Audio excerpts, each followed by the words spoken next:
This this live stream is a reaction to videos and just protected by fair use.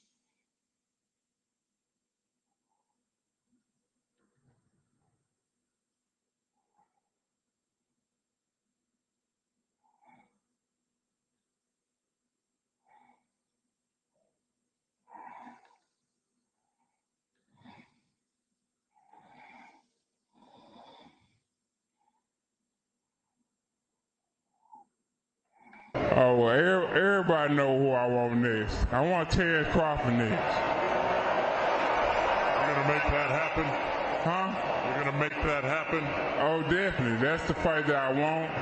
That's the fight everybody else want. Like I said, I'm gonna get these straps that I'm gonna go over there and take his shit too. All right. Errol, congratulations. Terrific fight this evening. Thank you, man. Down. Strap season. I know what time it is, baby. Terrence, I'm coming for that motherfucking belt. All right.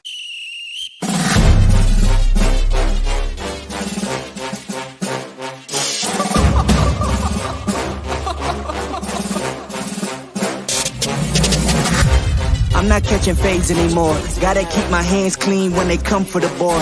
Keep it smooth like a dawn, making moves in the dark. Cause I learned how to swim in the pool full of sharks. Now they coaches, cause they can't read all his motions. How the kid never switched codes, but he code switch focus. Staring down your team with a frozen, ice cold look that could end the summer solstice. Cause I'm more like the top dog. Keep on running game and the gang will accost y'all. I be calling plays from a plane while I'm off court. But we ain't the same, you a lame, I'm a mob star. Actually, I'm a top dog on a stat sheet. Off court, but I call plays for the athlete. Laughing when the cop cars try to catch me. Cause I rolled off in a taxi. Put my feet up, I'm relaxing. Singing Figaro with no accent. While I pour strings from the streets in. Do it all with a straight face, I'm the kingpin. Top dog, top flow, boss mode, I'm the kingpin. Showstopper, top dog, God vibe, I'm the kingpin. They know I'm a dog and a beast, man. Yeah, I keep the peace with a piece, man. I ain't got no time for a piece, man. Why would I respond to a pawn? I'm the... Hold up! If I let my dogs off the leash, they you might want to get out of Dodge by the evening. Honestly, think it's not the blood and the beef. If they don't leave anything behind at the evening. I can see you soft, ever thought about retreating. If you never have, then they'll give you a reason. Better watch your tone, lose your bass when you speaking. Underneath the mask is the wrath of a... When you learn how to smile in their face, then go cutthroat. Then they wanna call you a con when the blood cold. I remember starving while y'all had a truckload. Now I'm with the mob with the call and the gusto. I'm a top dog on a stat sheet. Off court, but I call plays for the athlete. Laughing when the cop cars try to catch me. Cause I rolled off in a taxi. Put my feet up, I'm relaxing. Singing Figaro with no accent. While I pour strings from the streets in. Do it all with a straight face, I'm the kingpin. Top dog, top flow, boss mode, I'm the kingpin. Showstopper, top dog, God vibe, I'm the kingpin. What's going on, my peoples? What's going on, man? I mean, this welcome to Full Count of Boxing. You know what I'm saying? Let me see if my people out here. Let's see, ain't nobody enter yet. We got Devin Haney talking mad shit right here. You know what I'm saying? And you know what I'm saying, with good reason, because you know what I'm saying, Devin Haney, man, he's one of the motherfuckers that come out here and he's looking for to fight the best. He wants to fight Tank Davis, and I believe it. And he's starting to build up the fight, and he's coming straight at him. I was watching an interview with Bill Haney, and Bill Haney said they was celebrating while everybody else was celebrating Thanksgiving. They was celebrating Tank Day. You know what I'm saying? I was like, what the hell? Tank Day, Thanksgiving Day, bro. I was like, what the hell? So they're trying to get up under Tank's skin to provoke him, you know what I'm saying, and push and promote the fight between him and Devin Haney. And I said, you know what? About time. About time. This fight is going to be the shit. And also, we're going to talk about the Regis win. You know what I'm saying, winning the WBC championship. You know what I'm saying. It's been a long time. what I'm saying, we'll have a little post fight reaction for everybody, you know what I'm saying, to get in on that, to weigh in what they thought about the fight. And it was a good win for Regis Prograde. You know what I'm saying? He knocked out Jose Cepeda in the 11th round in devastating fashion. And even though, you know what I'm saying, it was a pretty good damn fight. Regis dominated, but we'll talk about it. And also, you know what I'm saying, Tank, you know what I'm saying, he voiced out, you know what I'm saying, he finally got Tank to voice out against Devin again and start getting this fight promoted between him and Devin Haney. And that's going to be the interesting shit, man, right there. He says, let's see, YK Mel says, I don't think he want to fight Tank or Shakur, in my opinion. You know what I'm saying? So he's gonna fight Loma, then go to 140. He said that's why he's building fake beef with Tio already. It's a play. I don't know. I think Devin means what he say. I never seen Devin, you know what I'm saying, really go back. Whether he can beat all of those guys or not, it's a different story. But he definitely want the smoke, and that's why he has such support across the boxing community because he's the one, you know what I'm saying, that's trying to fight all the fights. You know what I'm saying? You know what I'm saying, he's been talking to Tank directly. You know what I'm saying, for a minute. You know what I'm saying, the fathers then got into it, and I think it's going to be that's going to be a super fight, in my opinion, especially if Tank go out there and Falumaloom Ryan Garcia, which I think we all think he will. But he also got to fight in between that. He got to fight Hector Garcia, and that's going to be a good fight.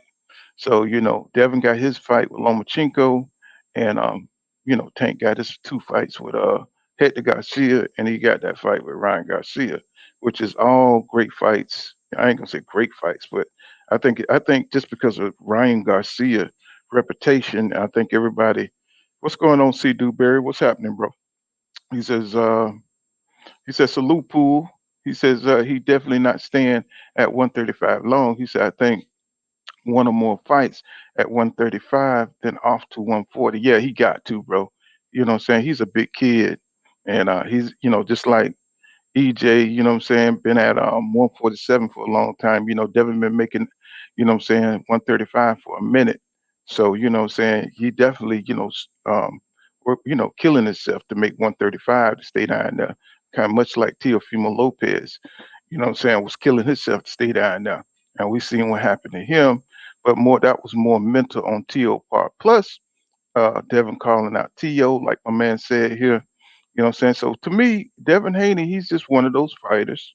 He's just one of those fighters. He may not have everything that um, Tank has, or he may not have what I'm saying. Well, I think him and Shakur are more evenly matched.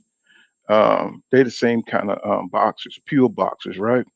It just depends on, I think them guys could beat each other on any given day. Tank is he's the phenomenon because he's got that equalizer, right? And he can box and he's tough. He just got a lot of intangibles that really capture the imagination of most, what I'm saying, boxing fans because he got power, speed, and what I'm saying, the mother can move in the ring. He's got ring intelligence, ring IQ, and I think a lot of people, what I'm saying, just love that power that Tank got, that he can, get in there, he can knock you out any round. So he's gonna be a fan favorite. Plus he's the fighter who, what I'm saying, is more exciting in the ring, what I'm saying, between um Tank and David. I mean Shakur and David, they're pure boxers. So it's kind of like you got to be a real purist to enjoy what they do in the ring and appreciate what they do in the ring. You know what I'm saying? Tank, say he could please the casual fan, what I'm saying, because of the tattoos. He got that thug look. You know what I'm saying? He's a little mean motherfucker, what I'm saying, when he get in the ring. What I'm saying? So people like that, that aggressiveness, that comes from Tank. He exudes that shit, confidence. What I'm saying? When he come in the ring, he's kind of quiet, what I'm saying, like a quiet assassin or something like that. And you could just sense that power, kind of like, you could sense the power that was coming off of Mike Tyson. You just know that Tank gonna knock shit out of somebody at some point in the fight. You know what I'm saying? With Devin and Shakur, You know what I'm saying? They're more of a sweet science type where they can just beat you clear 12 rounds. And a lot of boxing fans, they want to be more entertained.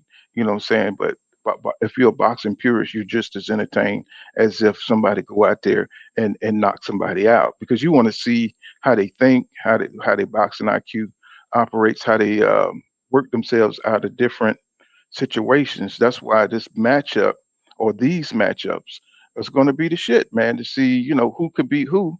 And Shakur has finally made it up there where he can challenge those guys. So now the lightweight division is really, really interesting. That shit is interesting. And Devin, saying being the type of dude he is, I think he's gonna be the catalyst. I'm saying to connect all this shit together. You know what I'm saying? Because he wants to fight all them dudes. I mean, I don't know how eager he is to fight Shakur. Because I mean, I don't know how eager. Because they all spar, and so that's where a lot of this shit is coming from, is that Bill Haney put it out there, a little piece of what I'm saying, sparring, and now everybody's, got the buzz going, and now Tank is a little bit heated. That shit done got out, and everybody, it's like 1-1. But Tank don't like the fact that people think that Devin Haney beat him, and so Tank did the interview. I forgot what the name of the people was that he did the interview with, but he got into it with Blue Blood, and Blue Blood is kind of like he just kind of played the role of what I'm saying, antagonist, and what I'm saying, and, we're gonna I'm gonna put that on here, and we'll see what the hell Tank was talking about, and what's going on inside Square Circle with Judah. What's going on, my brother? What's happening with you this evening? Man, I just bro. Nothing much, man. I've been up in here watching this damn game, bro. My damn Ravens just lost, man.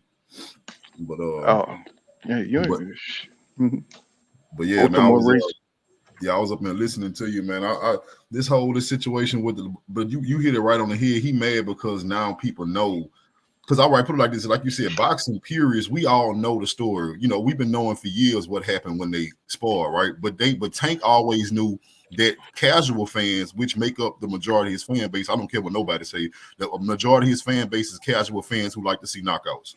They didn't know the truth. So it was easy. It was easy to have that perception that Devin Haney don't have power. He can't do nothing with Tank. He can't do nothing with Tank. But now that it's out in mainstream media that Devin Haney did make him quit, Tank don't like that. Mm-hmm. Don't like that. People know that, and people know that to be a fact now. Because Pooh, a lot of times I tell, I've been saying this more than anybody, but a lot of times I talk casual fans that come to me and say, "You lying? You don't know what you talking about, King Judah. You a casual. You don't know what you talking about." Devin never made him quit because it wasn't common knowledge. Only boxing purists knew this story. So now that everybody know that is a fact, people have a problem with it, especially Tank.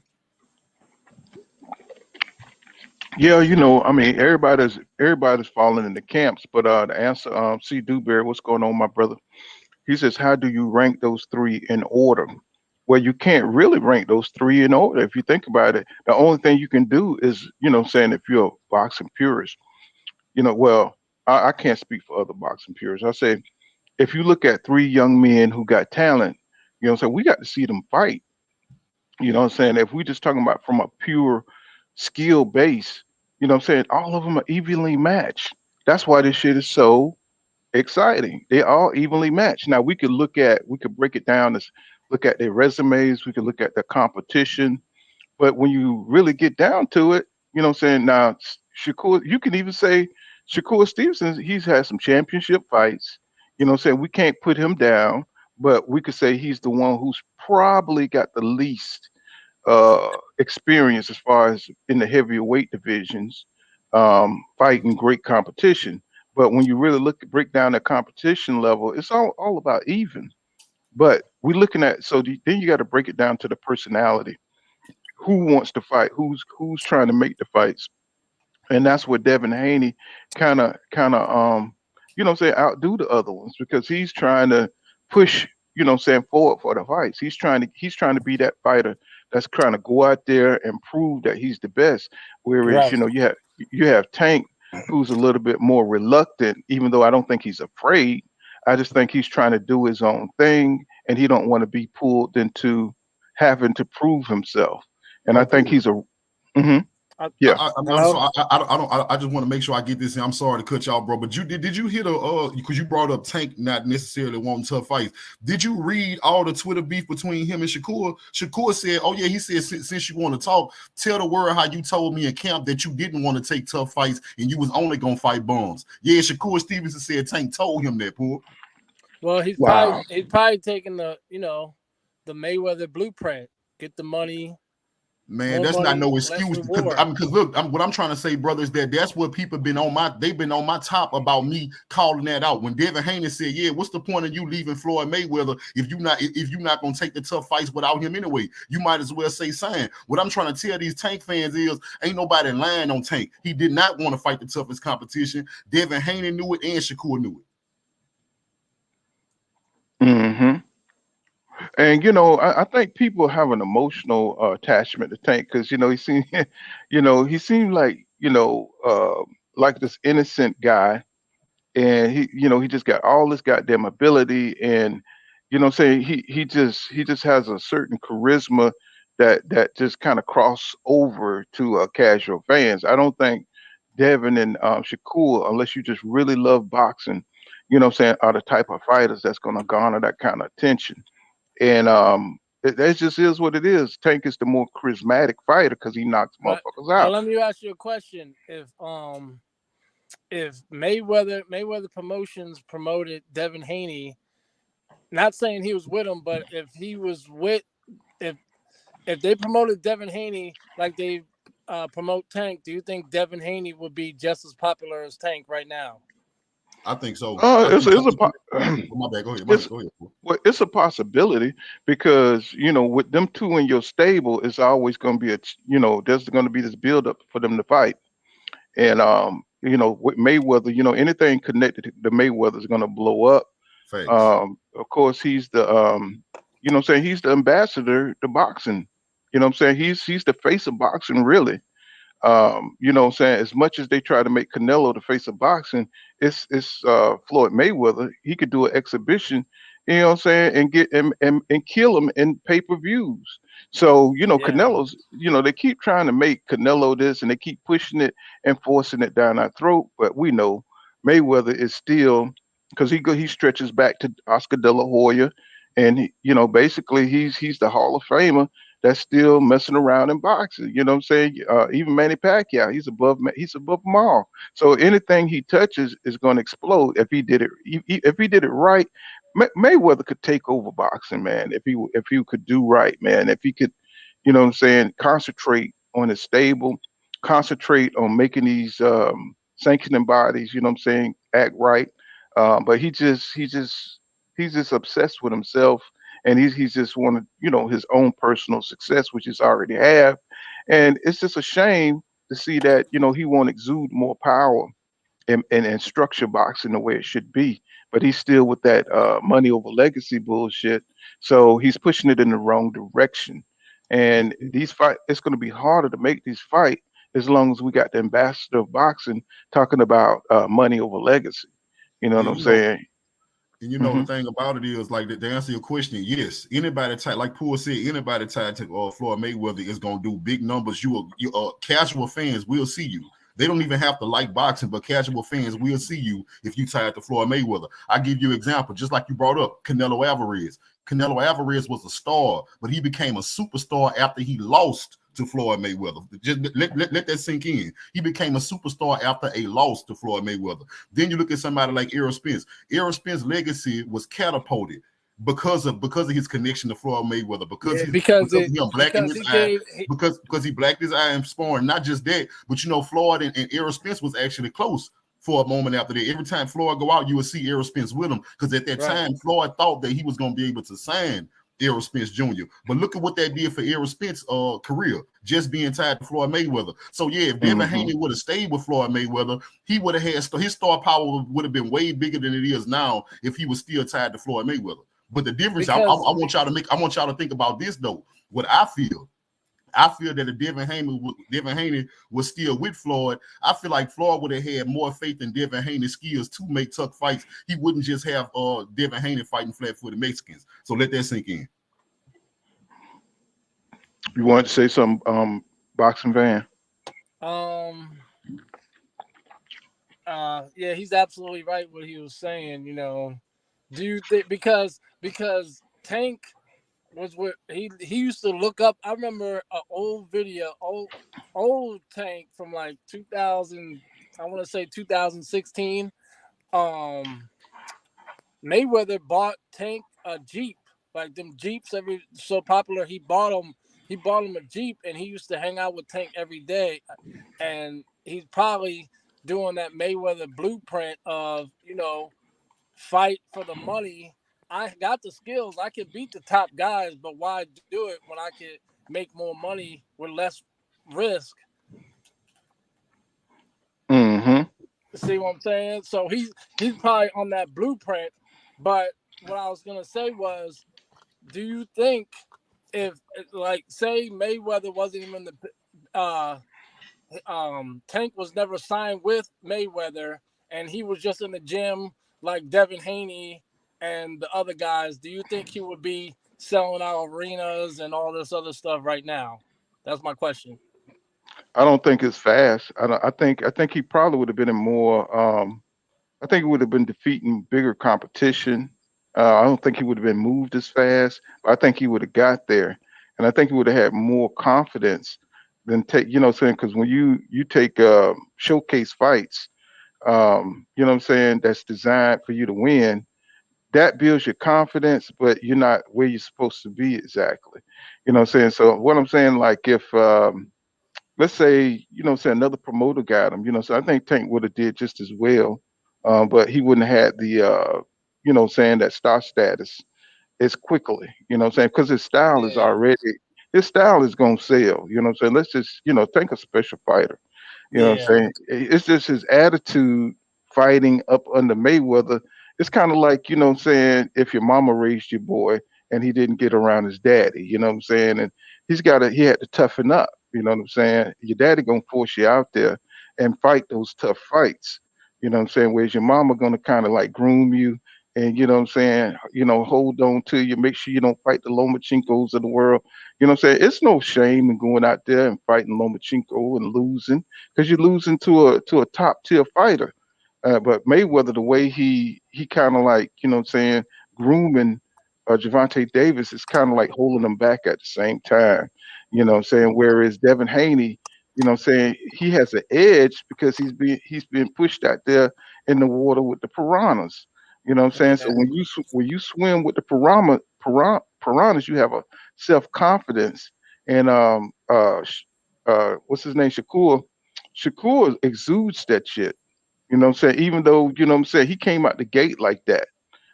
So them guys right there, they have a confidence level and they taking risks. You know what I'm saying? They so used to taking risks that Tank ain't used to taking risks. And that's the edge that those two have over Tank. Plus they've all sparred together and they all have a you know, they're familiar with each other's style. And so I think the other two, they want to take the risk and fight Tank. I think Tank wants to continue being a star. I think he wants to move like Canelo. yeah. My That's answer is what I'm. I don't think that if he wasn't with Floyd Mayweather that he would be as big of a star because the reason being is because without Floyd Mayweather, this blueprint he have of fighting the same type of fighters who flat footed and there to be hit because make no mistake by Tank being short and having he have a lot of power. He needs somebody who a stationary target to land that power. Because if you already taller than him and you can move, it make it that much harder for him to land that power shot. So what I mean by that is by you being with Floyd Mayweather, it's easy for you to move like that and nobody questioning you because of who's vouching for you. So nobody gonna shine a light on that, man. Why you always fighting the same type of fighters? But if he was by himself a long time ago, people would have been saying, man, look, fight a boxer. So what I mean by that is all this time he been fighting right now under Floyd Mayweather. If he wasn't with Floyd Mayweather, by this time you would have saw him in the ring with an elite boxer. He probably would have lost by now. Now Yeah. let me ask you a Well, question. mhm. I'm sorry. Go Let ahead. me ask you a question. Now, how both of y'all, how do you think Tank did in the Isaac Cruz fight, in your opinion? It was decent. I think he did. I think he did awesome. I think Isaac Cruz is a short, awkward dude. You know what I'm saying? And Tank is a very cautious starter and everything. You know, he kind of like to calculate and everything. So I think that gave Isaac Cruz a chance to get his shit off, and Tank wanted to see where them punches was coming from, what he had. And when he broke his hand on his head, I think when Tank started dialing in and started unleashing on him, you could see the physical change in Isaac Cruz. He stopped darting in as much. When Tank hit him, that's when he fucked up his hand because Tank started unloading them falumaloons on his ass. And you know what I'm saying? I saw him slow down until he understood that Tank hand was hurt, and that kind of put him in overdrive to try to get the Tank. So you know, I just think if they fought a second time, I think Tank would knock him out. You know what I'm saying? I just think he had a little hard time with his size and his, because the dude was able to roll up like a little roly poly and shit, and you can't hit shit but his sides. And this is a different opponent for Tank. Not to make excuses for him, because like King Judah says, you know what I'm saying? He don't want to fight those pure boxers, but when it comes to fighters he can put them hands on, I don't think Tank could have a problem with like a Isaac Cruz again. Rolly Ramiro, you know what I'm saying, gave him a little bit of trouble. You know what I'm saying? But I think you got to be able to figure out these fighters you never fought before, these awkward ass dudes with power. You know what I'm saying? You can't just go in there going blow for blow, you know what I'm saying? Because you could check out too. Because Tank did get tagged in that fight, but he showed he got a chin. He showed that he's willing to take the risk to come on the inside, and but that's not going to be his problem when he fighting Shakur Stevenson or Devin Haney. His problem is going to be boxing those guys. You know what I'm saying? Getting to those guys because they have such fast footwork. They bigger than him. Well, they both of them I think is bigger than him. I think Shakur is big as shit too. So it's gonna be it's hard, bro. Because the way I look at all three of those guys, I think they all got even offense that could offset the other. Tank with the power, explosiveness. See, he could catch all those guys. You know what I'm saying? We don't know how they're going to react if they get tapped on the chin by Tank. So he always has a chance to end the fight. And he always has a chance to land the harder blows. And he's still young enough and athletic enough to get that done. But then, we also know that Devin Haney and Shakur, you know what I'm saying, they can get out the way of almost anything. If they're not willing to engage and they just want to make it a boxing match, they can do that. But they, like I said, they also familiar with each other, and they also competitive. Would Devin Haney want to bang it out with Tank at some point in time to get some respect and get knocked out, or will he just stay disciplined and keep Tank on the end of his punches? And we know what Shakur going to do. So, you know what I'm saying? So it's just kind of like when you start talking about it and running through your mind, all that shit just start coming out, and you can't give a clear answer because they got to fight, bro. You know what I'm saying? Yeah. It's just you just start running it in your mind. You're just like, damn. But I mean, You know what I'm saying? you can't ignore the fact too. Okay, between Shakur and Devin Haney, and I ain't even getting into the other people yet. That a lot of his peers, they genuinely feel like he can't box. Let's keep this all the way a buck. When you're looking at these young black fighters who slick, who have real good movement, real high IQs, when they get to talking about Tank, they all say they don't respect his boxing ability. The ones who've been in the ring with him, what they saying is, if he catch me slipping, he have the power to make me pay. But when it come down to it, they're not scared of Tank because they feel like as long as I'm on my P's and Q's, I'm gonna have you down on the scorecard. They feel like this in their heart, and you can tell. Just now, Paul, you had did a video with this dude I never even heard of. Said, "Yeah, Tank can't box." This my You talking about Yeah. Well, Ingram? see, we never seen Tank box because his competition's always been lower than him, so we can't That's really what I'm get saying, a brother. scope Brother, of what he can really do. what I'm saying, brother, is when you put him in a ring with somebody who has those elite boxing ability. Look what happened with Rolly. I'm gonna say this here. Look what happened with that Rolly fight. How Rolly had Tank on the outside the whole time. Tank was waiting for that big punch. Up until that point, I thought that was just something he did for that was his game plan. I know Rolly liked to rush in. I'm gonna catch him with something big. But Poole, you had a video going up. I think it was you or Blue. I can't remember who I was watching, but it showed Tank sparring some other dudes, and this dude was a sharp boxer with a good jab. He had Tank doing the same thing. Tank was just running around the outside of the ring because he couldn't figure out how to get in, waiting on one big punch. That shit is not going to beat Devin Haney. But I don't think. See, I think we got it misconstrued because of Tank dimensions. He's a short dude. You know what I'm saying? His reach ain't as long as everybody. So it's certain things he's gonna have to do. You know what I'm saying? I don't think he'd just be waiting for the big punch. I think because Mario Barrios was touching him up because he's big, he's long. You see what I'm saying? So he's got to figure out how to get in because of his size, right?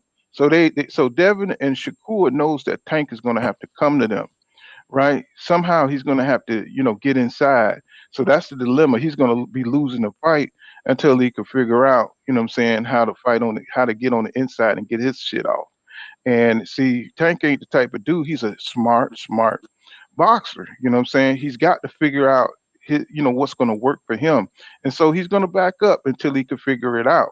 So that's just going to be something that he has to fight like that. He has to fight that way.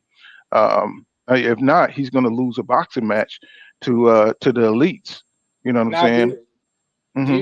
you think Haney or Shakur could hurt Tank? No, I think, I think I don't. Not I with a don't think. body shot, not even with body, just No, a I body. don't. I don't think they could. I think they can. I think they could get his respect just because of combination punching and what I'm saying, scoring. You know what I'm saying? Because you can't just let a motherfucker just score on you. Shakur. You know what I'm saying? He could put those combinations. He could get you out of position, and he can capitalize on that.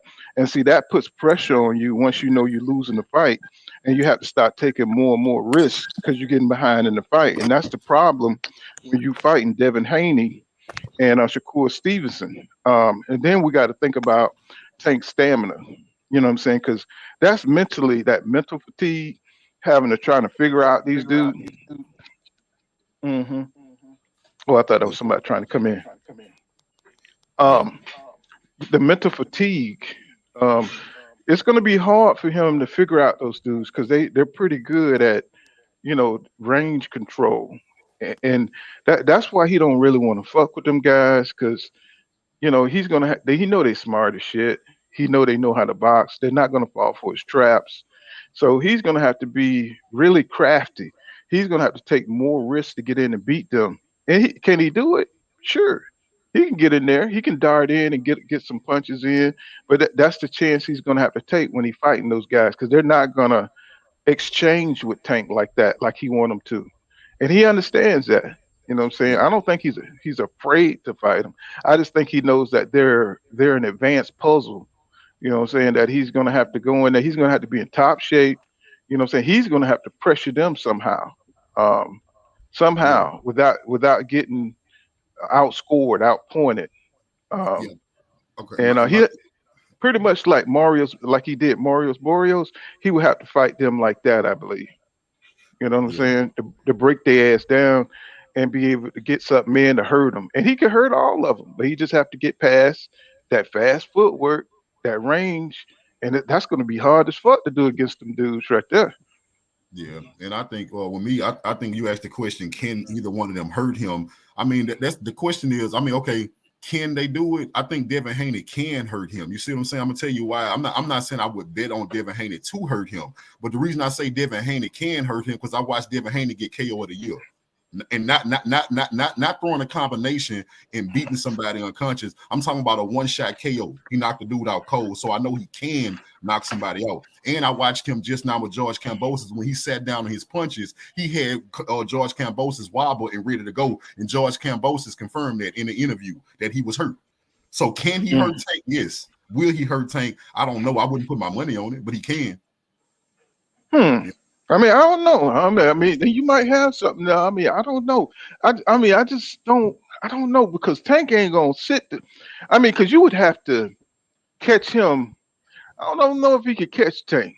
You know what I'm saying? It hurt him like that. I think he could. I don't know. I think he can outbox Tank. I don't know if he could hurt Tank. Because you got to think we talking about elite fighters too. He's an elite fighter too, and Tank is he's got a chin. I think Roller Ramiro got more power than either of those two. You know what I'm saying? He's nowhere on the skill level, but you saw Rolly hit Tank a few times in that fight, flush. You know what I'm saying? And he took it. He took it like it wasn't shit. And I don't think Devin can muster up that kind of power like a Rolly Ramiro who's cock strong, and Tank is durable. You know what I'm saying? Physically, he's physically strong.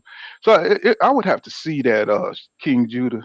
You know what I'm saying? Yeah, I think he could weigh him down. I think with mental fatigue, maybe in the late rounds, maybe he could hurt Tank. Him and Shakur, definitely Shakur, because he's so damn mentally exhausting. You know what I'm saying? Trying to close that range, trying to get up under his skin. You know what I'm saying? Maybe late they could hurt him when he's dejected or something and he can't nothing working for him. And Devin is over and over with the jab, and so I'm just trying to work it out in my mind while I'm talking about it. Um, so maybe I mean I don't. It's hard. It's hard. I would have to see that. I would have to see that. I I mean, think another thing is, well, my bad. Go ahead, Paul. Finish it off. no, no, no. Go ahead. No, I'm I was still just gonna thinking it say out of that. my head. I was just gonna say that. Yeah, like I said, can he hurt him? Yeah, will he? I'm like I said, I wouldn't put my money on it, but I'm not one Okay. of them people. You have people out here. You ask them, can Devin Haney hurt Tank? They'll just flat out tell you no, like it's not possible. That's unrealistic, bro. To say that it's not possible for him to hurt Tank. That's very unrealistic, based off the fact that I seen him one shot KO somebody clean, knocked him out. No, I know you're talking about. I saw that fight. So the fact that he can do it, and another thing I'm looking at too is the fact that, like you said, Paul, he will have to, because he's not going to be able to sit back and work the edges of the ring to set Devin up for a one shot like he did Rolly. That shit not going to work. Devin Haney never give you that. So that means you're gonna have to Mm-mm, take chances to come in. So you're gonna take mm-hmm. chances. You're gonna give Devin chances to hit you hard. You're gonna give him that chance over and over again. Well, Because I don't know.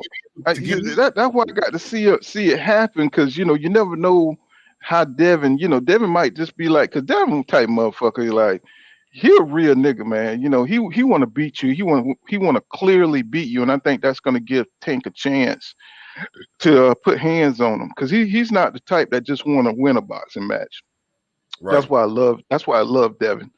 You know what I'm saying? Devin, just like he did Jorge Linares, you know what I'm saying? He's got pride, and he knows that Tank has the you know what I'm saying, the reputation of power and knocking you out, and if he won a boxing match, people are going to be saying, man, he stayed on the outside, you know what I'm saying, and he all he did was box Tank, and run and shit like that. So I think at one point in the fight, Devin gonna want to show him that shit he ain't scared of Tank, that he could dog him out, and that he'll walk his ass down at some point in the fight. And I think that's when the fight would be interesting. So I hope, Shakur ain't gonna do no shit like that. yeah, I hope You know Bill what I'm don't let saying? Devin do that though. I hope Bill don't let him. I hope Bill like you remember how they did with the first Cambosis fight. Devin went there Hmm. with the intention that I'm gonna hit you and you never gonna touch me. I'm not here to make it look pretty. You know what I'm saying? So I hope Hmm. I hope that's the mentality he come with when he fight Tank. I'm not coming in here to prove nothing to you. I'm coming here to beat you. That's it. I think that's the difference between Shakur and Devin Haney. You know what I'm saying? Shakur is the type, he just gonna win the match just to have that shit over you. You know what I'm saying? He might try your ass in a second bout, but he just want to get that win in the bag. I think Devin wants to, I don't think Bill would have the control to control Devin. I think Devin wants to go in there and beat your ass, and I think he wants to just prove he could beat your ass any kind of way Yeah. with Tank. And that's why he's a fighter's fighter, and Shakur is a more disciplined type of dude. You know what I'm saying? Where he's just going to beat you just to get the W. You know what I'm saying? And I mean, he may press the fight at certain points. You know what I'm saying? I think Shakur is more. He's just going to lean to his strengths. Where Devin is going to try to, you know what I'm saying, at some point in the fight your ass.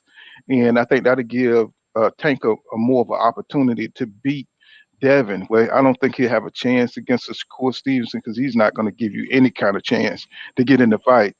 Right. Um, but Tank, what I'm saying, if he keep fighting great competition, if he comes off this Hector Garcia win, what I'm saying, let's say you go out there and for Lumaloom, Hector Garcia, then he goes in there against Ryan Garcia and beat him, which is going to be another interesting fight because Ryan is so goddamn long. He's fast. He's going to come off some great wins, bro. And that's gonna sharpen his skills.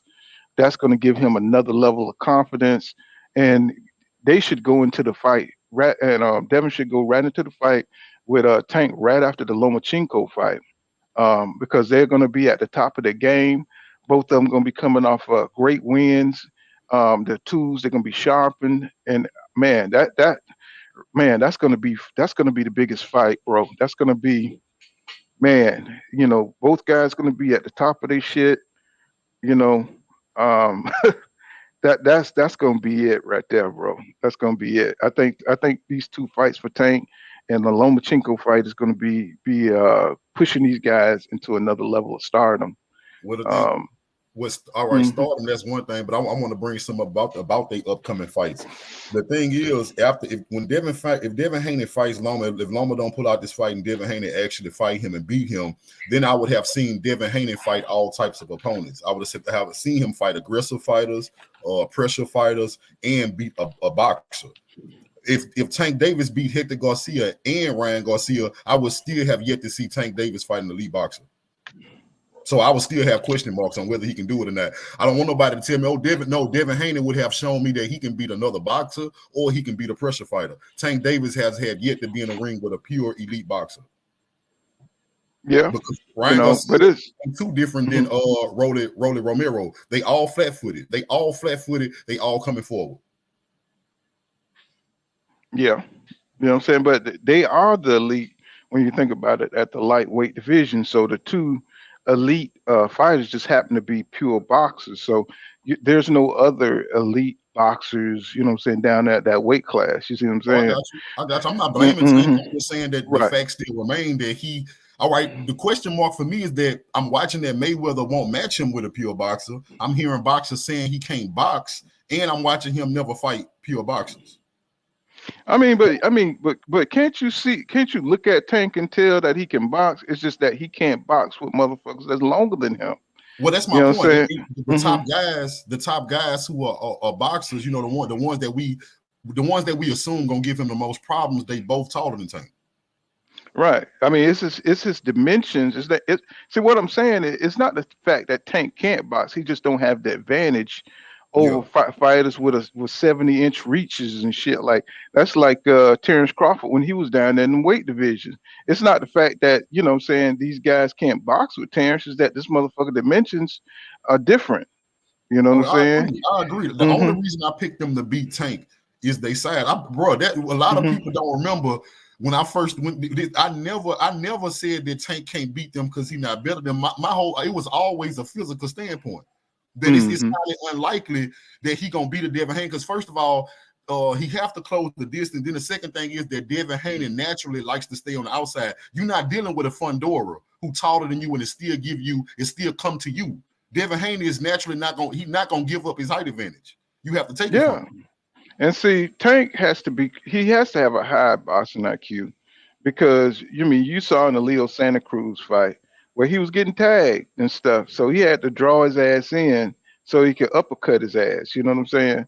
So, Tank always coming from a deficit and he always using a lot of athletic ability and using a lot of craftiness, you know what I'm saying, to get motherfuckers out there. He just happened to have the punching power and the smarts, you know what I'm saying, to be able to navigate, you know what I'm saying, that mid-range area and dealing with like some pure boxers, they're not going to fall into the traps because they know where he likes to launch those devastating power blows from.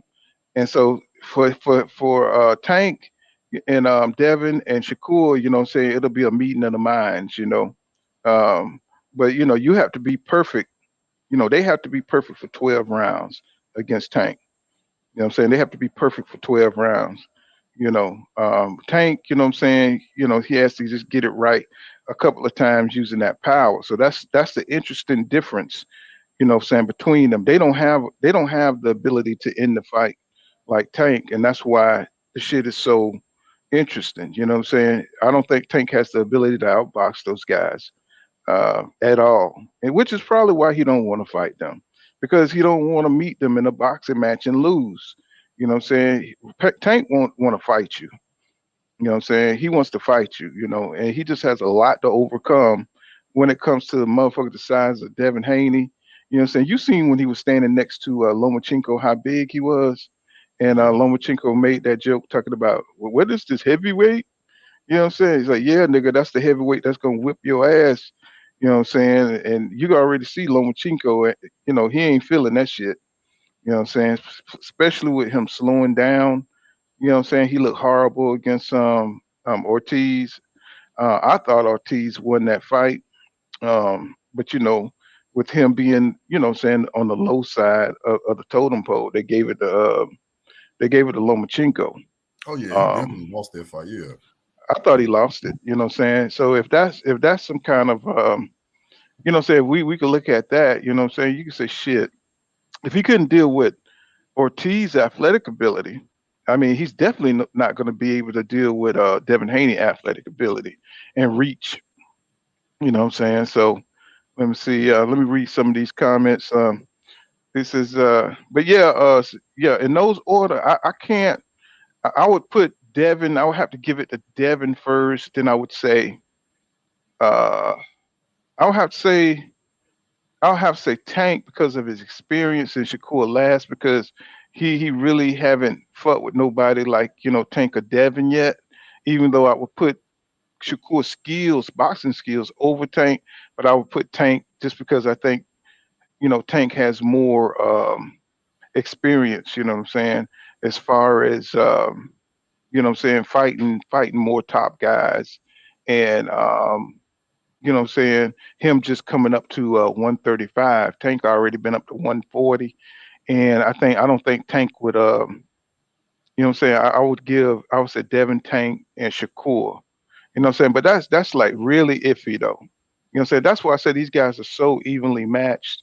They all got things that they could take advantage of over the other. And Tank having that equalizer, he's like a damn, Deontay Wilder or some shit down there, you know what I'm saying? So, and Deontay Wilder got beat, you know what I'm saying, by a boxer. You see what I'm saying? So, even though he's got that equalizer, I mean, a boxer can beat you, and That's what I'm saying. nine They times out of mhm, 9 times out of 10, what I'm saying, a great boxer is going to beat a great puncher. You know what I'm saying? We all know that. And that's just come from just being more strategic. They don't have to take as many chances. And you have to be a great counterpuncher. And Tank just happened to be a counterpuncher with fucking great power. You know what I'm saying? So if he counters you, you get fucked up and you up out of there. You know what I'm saying? So that's the interesting shit about it. So I would say Devin, I would say Tank, then I would say Shakur. You know what I'm saying? And I could be wrong on that because, but Shakur is just stepping up to the 135 pound division. And we got to see what he looked like, up there, how he looked, against other 135 pounders. You know, let's say Frank Martin is in the mix of all that shit. While I'm forgetting about Frank Martin, I'm forgetting about, other fighters that could shake that shit up too. Um, let's see. I'm Let me just go saying, through bro, some. Go I'm, ahead, I'm, Key. I'm just saying, bro. Like a lot of people, I don't know what people looking at, bro. Because a lot of my stuff is based in logic. It's not emotion. Like I told you, if Tank was the same size as Devin Haney and Shakur, I would give him the edge to win because of his power Hmm. and his athleticism. The fact that he's not, I'm giving it to them. A lot of people. Oh, I know for a fact that Tank gonna beat these. I'm being real with these people. The fact. The chances of Tank getting in the ring with elite boxers and knocking him out like he knocking out flat-footed Mexicans, that is slim. Like I don't know what y'all watching or how much y'all know about boxing, but that is not the most likely outcome that Tank is gonna step in the ring with Devin Haney and knock him out. That is not the most likely outcome if they fought 10 times in a row, is that Tank gonna knock him out more often than that. I don't know what kind of boxing y'all watch. More likely than not, the knockout is not gonna come. And more likely than not, Devin Haney is gonna win on points. That's the most likely outcome. Yeah, yeah, pretty much. But like we got to look at the attitudes of the boxers. You know what I'm saying? How they fight in different scenarios too. And I mean, I don't know. It just depends on what approach that Devin takes in that fight. I mean, will he square up with Tank at some point in the fight and give Tank a chance to get in there and you know what I'm saying, hurt him or anything like that? Um, you know what I'm saying? It's just an interesting. That's why these guys got to get in that ring and stop talking shit. You know what I'm saying, on the internet. You know, and go ahead and fight. You know what I'm saying? Because I'm tired. I'm tired. Really, I'm like really tired of them just talking shit. You know, so I just want to see them get at it, get it done. You know what I'm saying? Because man, it's like all of them got a lot of pride. You know what I'm saying? And it's like they've already sparred, so it shouldn't be a big deal. YK Mill says, what's crazy to me is Tank fought Ryan and Devin. He's basically fought to welterweight, in my opinion. He said, what's crazy to me is if Tank fought Ryan and Devin Haney, he basically fought to welterweight, in my opinion. Right? Oh yeah, yeah, yeah, yeah, yeah, yeah, no doubt, bro. Um, William Wilton, excuse me, y'all. I'm trying to get my coffee in. I can't think.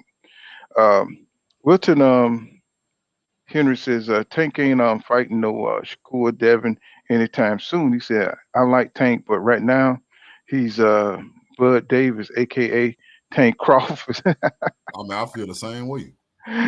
So like I say, I be telling motherfuckers, man, we hardcore boxing fans, and much as we love every fighter, if Errol Spence Jr. was doing, wasn't trying to fight the best, he would be right there with Terrence Crawford, bro. You know what I'm saying? He'd be right there with Terrence Crawford. You know what I'm saying? If he was ducking and things like that, acting like he don't want to fight certain fighters, then you don't get the respect that you deserve. You know what I'm saying? Or that you should, you won't deserve the respect because you're not trying to fight the best, and that's what we all about. I'm saying, see, Dewberry says Shakur hasn't fought at. That's what I'm saying, at 135. He said we don't know how he's going to look against bigger comp. Yeah, exactly, bro. You know what I'm saying? So he has to fight. It's like if he was able to fight like a Tank, Frank Martin, and shit like that, that'd be a good fight. Somebody who's durable, somebody who's got a great ring IQ, somebody who can move in the ring, somebody with power. Just see how he, handle like really good competition. To see if he could separate himself from fighters of that caliber. Alexander 89 says, respect to the OGs. He says, real men boxing talk. No doubt, bro. You know what I'm saying? That's it had to happen. You know what I'm saying? With all these pussy punk ass channels around here with the bullshit. You know what I'm saying? Just get on here and we chop it up like real men about, dudes we know can go and and talk about their strengths and their weaknesses, you know what I'm saying, and how they match up, you know what I'm saying, and who we think could be who. That's what boxing is, bro. All this other shit they doing, you know what I'm saying, the shit is unnecessary. C. Dewberry says, he said they beefing. He can say anything. Yeah, yeah, he can say anything. Yeah, he could pop your shit, you know what I'm saying? But, at least have the will to make it happen. You know what I'm saying? Don't be a Terrence Crawford. Don't throw rocks and then go hiding and shit. You know what I'm saying? And go ducking and shit and calling motherfuckers' name from behind a tree. You know what I'm saying? You know what I'm saying? No, you can't do that, bro. Not in boxing. Not be a gladiator of the sport. And YK Mill says, bro, he says, we don't even know if he said we don't even know if that hit true. He said you ain't seen him post the fake screen messages with Tank. I'm laughing my ass off. And C. Dewberry says he says I think Devin Haney fans are the worst. He said they're the ones that's so emotional about him. I mean, I don't understand about hating the fan bases. Well, yeah, I do. I ain't gonna even lie. I do. You know what I'm saying? But you know what I'm saying, that's not our problem. You know what I'm saying? You support your guy. You know what I'm saying? And you know that you got confidence in your guy. We just want to see the damn fight. Fuck what the fans are saying. Fans can say anything. You know what I'm saying? Like you say, once once you get emotionally tied to a fighter, You know what I'm saying? You're gonna push for that fighter, but we got to just block out the cap though. You know what I'm No, saying? We I got to. told you why they hate Haney fans, because I remember when all this shit first kicked off, they didn't give a damn about you saying nothing about Devin Haney, because they saw Devin Haney as a non-factor because he didn't have a belt. Everybody ducked him, but nobody wanted to admit that. And anytime you brought his name up, everybody said the same thing: you don't have a belt, you ain't nobody, you an email champ. And within less than a year, Devin Haney done flipped the script. That's why people hate Haney fans. Before Devin Haney became undisputed, nobody had a problem with a Haney fan. So your problem not with Haney fans, your problem is with Devin Haney, because he did something in your mind you thought he was never gonna do. You thought he was never gonna flip the script and be relevant. You thought he wasn't gonna be relevant, but he is. Yeah, and they moving boxing away from legacy, and I think Devin Haney represents legacy fighting. You know what I'm saying? More and more we got fighters who don't want the belt and shit like that, and I think that turns a lot of boxing fans off. When Tank don't want the belts and he don't want to conform to traditional boxing. Now, on one hand, that gives him a lot of power. What I'm saying, not to be controlled by the sanctioning bodies. But on the other hand, that's where you get your accolades. You know what I'm saying? That's where you get your place in boxing history, through the accolades of the sanctioning bodies. So it's going to be interesting. Let's say if Tank runs the gamut on everybody. You know what I'm saying? Where is he going to place in boxing history if there's no belts involved? Let's say, he fights Devin Haney, what I'm saying, without a belt, or he fights Shakur Stevenson without a belt. You know what I'm saying? It's like it's going to be interesting to see something like that go down. He'll be how would he place in boxing history, if He gonna be he like not. Julian Jackson. Hmm.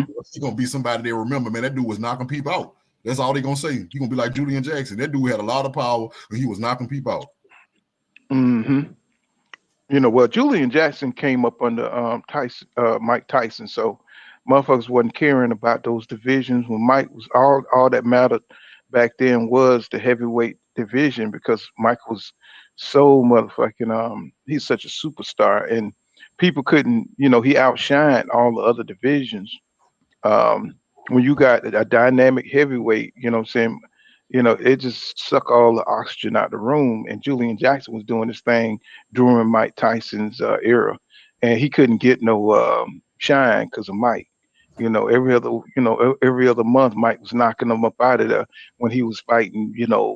Um, multiple times a year. And Julian Jackson, he was knocking their ass out too, but he couldn't outshine the heavyweights that was back then. We had a lot of heavyweights back then fighting and shit, so he couldn't get the shine that he deserved. Nobody gave a damn about 154. You know what I'm saying? Back in them days, you know what I'm saying? Unless you had like, what I'm saying, somebody really, really good, Roy Jones Jr. came later. Well, actually, he had a chance to fight. He was young. He was stupid young when Julian Jackson was coming to the end of his career. And they even offered Julian Jackson offered Roy Jones Jr. a fight, and his daddy was like, "Hell to the nah." You know what I'm saying? He was like, "Hell to the nah, you hit too hard."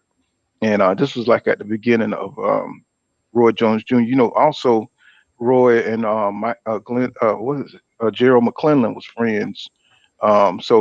Round up in that area, so Roy has, if he could have took some of those fights and won, I think he would have been a lot higher, even though he is, placed pretty good in boxing history. But if he Right. could have got some of those, Nigel Benn wanted to fight Roy Jones Jr.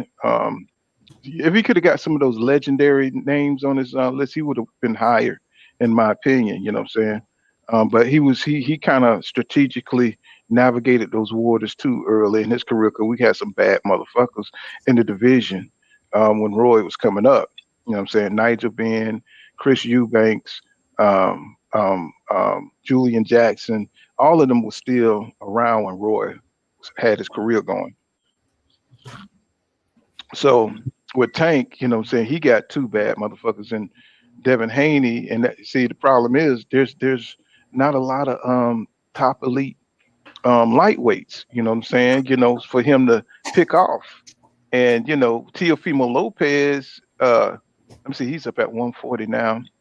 Um, what I'm saying? He's just going to have to stop fighting some really great competition. Either he's going to have to saunter up between 140 and beating their ass. You know what I'm saying? 'Cause I think they fighting at a catch weight. Him and Ryan Garcia, they fighting at like 136. Oh, you know what, Uh, Pug? I wanted to put mhm. something in perspective right quick. If Devin Haney, he beat Kambosos twice. If Devin Haney beat Kambosos twice, if he turn around and beat Lomachenko, then moves up and fight Teofimo Lopez, he would have then beaten 3 undisputed champions back to back and defending his undisputed titles twice. Oh, let me get this super chat. It's like, damn, I'm still trying. I haven't read down the comments yet.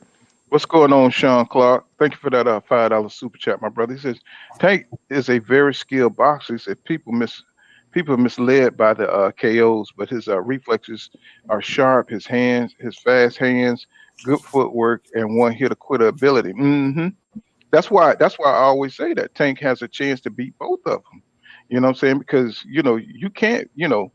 I mean, they're close to being perfect for 12 rounds, but then again, you never know what's going to happen because it ain't like Tank can't move in the ring either. Um, so he's got the ability to change. Change the fight. He's definitely got the ability to change the fight. But like King Judah says, more often than not, we know that the boxer is going to beat the puncher. You know what I'm saying? That's just what it is in boxing history. That's just, what I'm saying? Boxer got more options. They're more versatile. You know what I'm saying? They got more footwork. They got more range control, and to stay away from those punches. And then you got to look at Tank reach. You know what I'm saying? His reach ain't there. You know what I'm saying? When it comes to a Shakur, when it comes to a Devin Haney. So he would have to definitely use his boxing IQ, his craftiness. I mean, we got to see Tank walk them down I think, once like he did Morios Boreos. You know what I'm saying? When he was patting them gloves down and he get in, he's going to have to take some shots to give a shot is what I'm saying. And can he do that? Yeah, I think he could do that. You know what I'm saying? But how effective he can do before they adjust to what he's doing. You see what I'm saying? So that's why it's kind of hard to answer that shit because they're all elite. They're not just gonna let Tank, take one to give one. They're gonna make adjustments. You see what I'm saying? So it's just hard to figure, well, will they make the wrong adjustment and get fucked up? Or you know what I'm saying? So it's just kind of like I think Tank got the ability to beat them, or would they just, you know what I'm saying? It's hard, bro. It's hard because they're so good. They're all so good when it come to boxing. Um, like I said, he's highly skilled. Tank is highly skilled. He's a mean motherfucker. I think he likes having the advantage of not have to work as hard. And I think, like all fighters who have great power, I don't want to sound like Spider Man and shit, like, with great power come great responsibility. But um, I think you can't fall in love with your power. You know what I'm saying? When you know you got the ability to end a fight, that's a powerful thing. You know what I'm saying? We've seen what happened with Deontay Wilder. You know what I'm saying? Who has other skills? But see, when you're not working on those skills, you know, they become dull. And so I think with Tank, he would have to refresh all his skills to get sharp at him. And I think these two fights are going to help him do that. With Hector Garcia, you know what I'm saying, just being active, just staying active in the ring. Um, as far as those other fighters saying that Tank can't box, you know, when you have younger motherfuckers, you know what I'm saying, that's behind you, you know what I'm saying, they're always trying to come up. And the people behind you are always going to criticize you. You know what I'm saying? When you're on top, they always looking for holes in your game. Um, you know what I'm saying? My man said he only did a few rounds with Tank. And maybe he feel like he could beat Tank, but you know what I'm saying? Yeah, he get in the ring and he get his ass for Lumaloon and he's gonna blame it on experience. He's gonna say this, he's gonna say that. But you know what I'm saying, we're gonna have to pop the tape back in on his ass to say, hey, remember when you said Tank couldn't box? Well, I didn't say he couldn't knock me out. I just said he couldn't box. So you know what I'm saying? It's just like, hey, bro, you know what I'm saying? Knocking your ass out is part of boxing. You know what I'm saying? So, what's going on, Mr. Master? I see you out there, my brother. I'm trying to get to the comments and see. He says, what he said? Let's go Canelo. Let's go Canelo. God damn. he said, did this guy say Devin Haney? And what's going on, Black Star? He said, salute fam. What's going on, Black Star? See you out there, bro. And let's see, uh, Michael Fedna. He says, he said, laughing. What's that? LMSO. What's that? King Judah. Laugh. He trying to say laughing my ass off, I guess. I guess like LM. I've never seen LMSO. He says, Devin fighting weak. Camboso is swimming with sharks. He's laughing his ass off. And YK Mill says, he said they ain't tank no risk yet though. You know what I'm saying? He says they competition weaker than tank. Yeah. And he says so to my guy on the panel. He says Shakur beat the shit out of. He said Shakur beat the shit out of Ugas in sparring. Do you think Shakur could beat Ugas right now in a real fight? Man, let me get you. I don't believe he beat the shit out of no Ugas. If you look at somebody like Ugas, and I've seen him fight. I know his dimensions over Shakur Stevenson too. If you saw anywhere where Shakur was getting the best of him, he was working on something. And Shakur never gonna step in the ring with Ugas, whether they sparring or having a real fight, or if they're in a street fight and they win against no damn Ugas. I'm gonna tell you that right now. You know, we can't. One thing we can't do is boxing fans just start, thinking that the sparring. Well, Devin and Tank, I think that was like a doghouse thing. Yeah, they was You know what I'm fighting. saying? That they were fighting. But we can't get it twisted. You know what I'm saying? And this sparring does not equate to what happens in a real fight in the ring. You know what I'm saying? Just because motherfuckers sparring, like you said, they working on shit. Motherfuckers don't be in shape. Um, it be all kind of factors. You know what I'm saying? Going on in sparring. Unless motherfuckers just train up for sparring to spar, you know what I'm saying? It won't really you won't get a clear, accurate picture of what's gonna happen if they trained up for a few weeks, you know what I'm saying, for a few months, whatever, and get in the ring. It's gonna be different. It's gonna be a different look. And they come in with a game plan and all that shit. Sparring is just sparring, y'all. You know what I'm saying? I know we have fun with it, but that's all it is, just sparring. We don't know, if the nigga been sitting on the couch for 2 weeks and the other nigga been training and you know what I'm saying, getting sharp and see, we don't know. You know what I'm Right. saying? You just don't know. So, you can't like really use that, what I'm saying, in this debate, as far as who's gonna win, because it's shit is different. What kind of game plan a motherfucker gonna come up with? You know what I'm saying? Maybe the whole difference in the fight. See, Dewberry says, he says, so, totally got read that. And Michael Fedna says, he says, another YouTube channel, ain't no tank. Tank Devin didn't fight anyone and stuff. Y'all got to cut that out, bro. You know No, what I'm no, saying? So, notice how they attack Devin. Anytime, it don't matter who you right now. I can sit up there and bring about how Shakur is better than Tank. Do you know they're gonna attack Devin for that? They're gonna attack If you bring up that Shakur is better than Tank, they're gonna attack Devin for that. I mean, it don't matter, bro. You know what I'm saying? It's like nobody's hating on nobody. What's going on, Yolanda? I see you out there, Yolanda Dixon. What's going on? She said hi. You know what I'm saying? Don Sapansky, aka Don Sapansky. What's going on, film study? He says, I think Tank knocks. He said, I think Tank knocks Devin out, in my opinion. And you know what I'm saying? So I mean, it's possible, but I mean, like I said, like King Judah said, you know what I'm saying? Is it likely he could get in on Devin or Shakur? We know how they fight. You know what I'm saying? So that's why, to me, it's more of an even type thing. I think Tank could get in and hurt him and change the fight, and I think Devin and Shakur can outbox him. It just depends on how Tank feel that day. You know what I'm saying? Will he be able to take advantage of something he see in the fight? You know what I'm saying? If Devin try that fucked up shoulder roll, he going out. You know what I'm saying? He get on them ropes and he try to do that half shoulder, that fucked up shoulder roll. Tank gonna fuck him up. Um, if he stay in the middle of the ring, Devin probably gonna beat him. Same with Shakur. You know what I'm saying? It's the same with Shakur. You know what I'm saying? I think as long as they keep fighting and stay active, it's gonna be hard to beat each other. You know, inactivity gonna play a big part of who loses in these guys with these guys. What's going on? What's going on, Charles Young? Hey, what's going on, Paul? You good? Oh yeah, Yeah, just drinking my coffee, trying to wake up. That's what's up. That's what's up. Yeah, man. I feel like this is like when it comes to Devin, Shakur, and Tank, it's always a miss up for me, because I can see the fight happen in so many different ways with those three because they're so talented. But I will give Tank the edge based off of I really think if Tank get a good clean shot on one of them, it's gonna be lights out. But I also feel like if Devin can keep Tank on the outside with that jab that he has, then Devin has a chance too. Mm-hmm.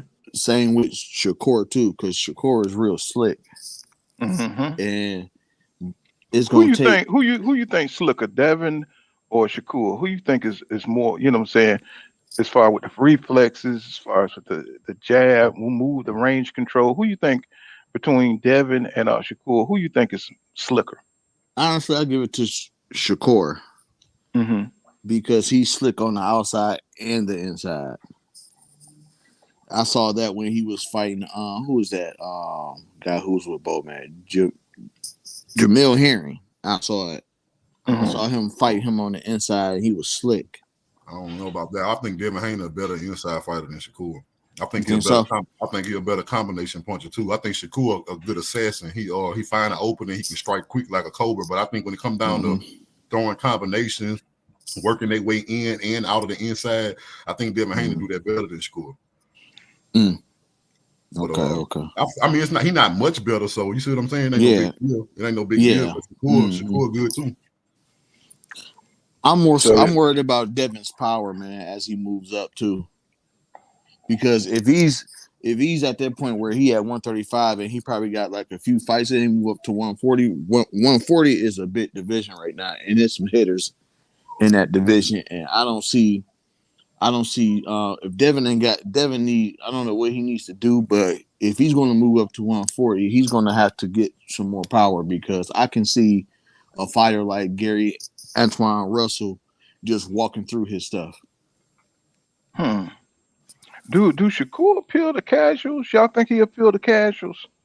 You know what I'm saying? I I don't don't. think They know I him. don't think so. I don't think they Yeah, know him.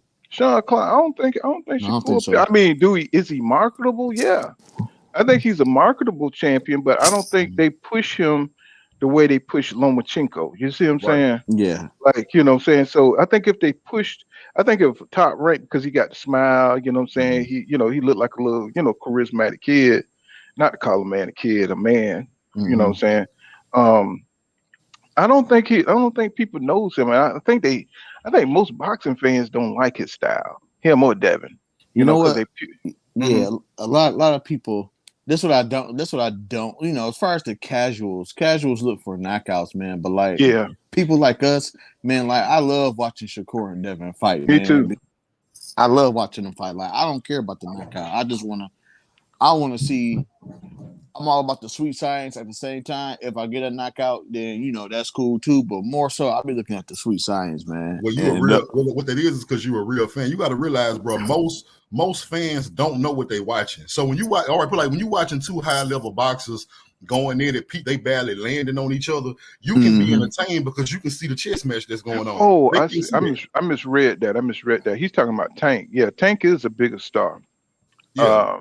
Yeah, yeah, Tank a bigger. Yeah. I I'm, understand. I mean, I thought he was talking about Shakur was I'm gonna give you an appeal. example. Tank do appeal to casuals, man, because he just got an exciting fighting style, and he's so small. He was so much smaller than his competition. It's interesting to see a little motherfucker knock out big dudes. You know what I'm saying? I think that's always going to sell in boxing. I'm sorry, I didn't mean to cut you guys off. Well, I was just saying that when we were saying that the reason why you can still be entertained by a high level chess match is because you actually know what's going on. I'm gonna give you an example. I'm into the UFC too, right?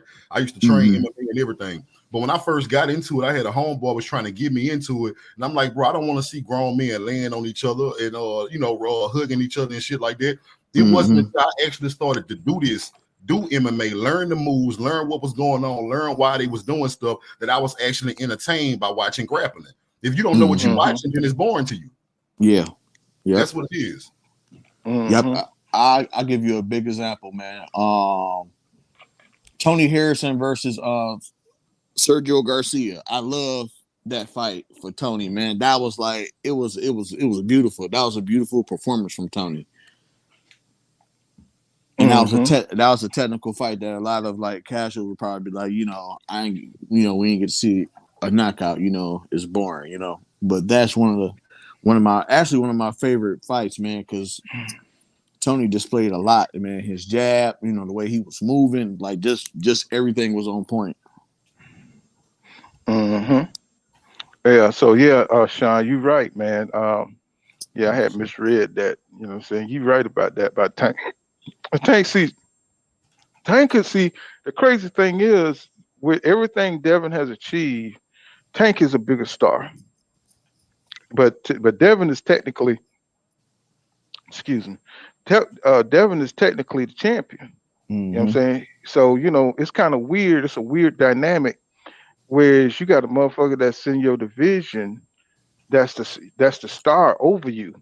You know what I'm saying? So now you got to go get that fight from Tank, and see now they tripping on the ego of Tank being a bigger star and Devin. So, but Devin is getting the shit out the mud. That's what people are like rallying around Devin for because he's getting shit out the mud. Um, you know what I'm saying? And he had to overcome a lot of the system racism and shit like that. Mm-hmm. You know what I'm saying? So that's why he gets a lot of support because you know what I'm saying. This whole campaign against him, and Tank looked like because he got Mayweather support. You know what I'm saying that he was able to leapfrog all that, especially with his fighting style. You know what I'm saying he was able to get over that. You know what I'm saying hump. So that's why Devin gets a lot of support, a grassroots support, because he got it out the mud. He took that shitty deal from top rank, and he had to fight a motherfucker. Imagine having to fight a dude 2 times. You know what I'm saying to stay in your to stay relevant and to become champion. He fought a dude 2 times. You know what I'm saying, which is rare in boxing today. You know what I'm saying that so these motherfuckers they get by, dude. They're not going to give them a second chance. See, you could beat anybody 1 time in boxing. Some motherfucker have an off day, especially if you equal in skill with that person. If the person ain't feeling up to it, you could beat that. You could beat that person even if they better than you. If they having an off day, you know what I'm saying, and they ain't eating the right shit, or what I'm saying, they're not. No fighter comes 100% to the ring. So that's why it's important. If you have a controversial fight, you fight again. That's why Mm-hmm. nobody. That's why nobody liked Teofimo Lopez because he pussied out. He Yep. pussied out because because Lomachenko finally got his rhythm, and you know what I'm saying. And see, Lomachenko suffered the same problems at 135 that Tank does. You see what I'm saying? Except Tank can fight off the back foot, I believe. You know what I'm saying? I think he's a better boxer off the back foot than Mm-hmm.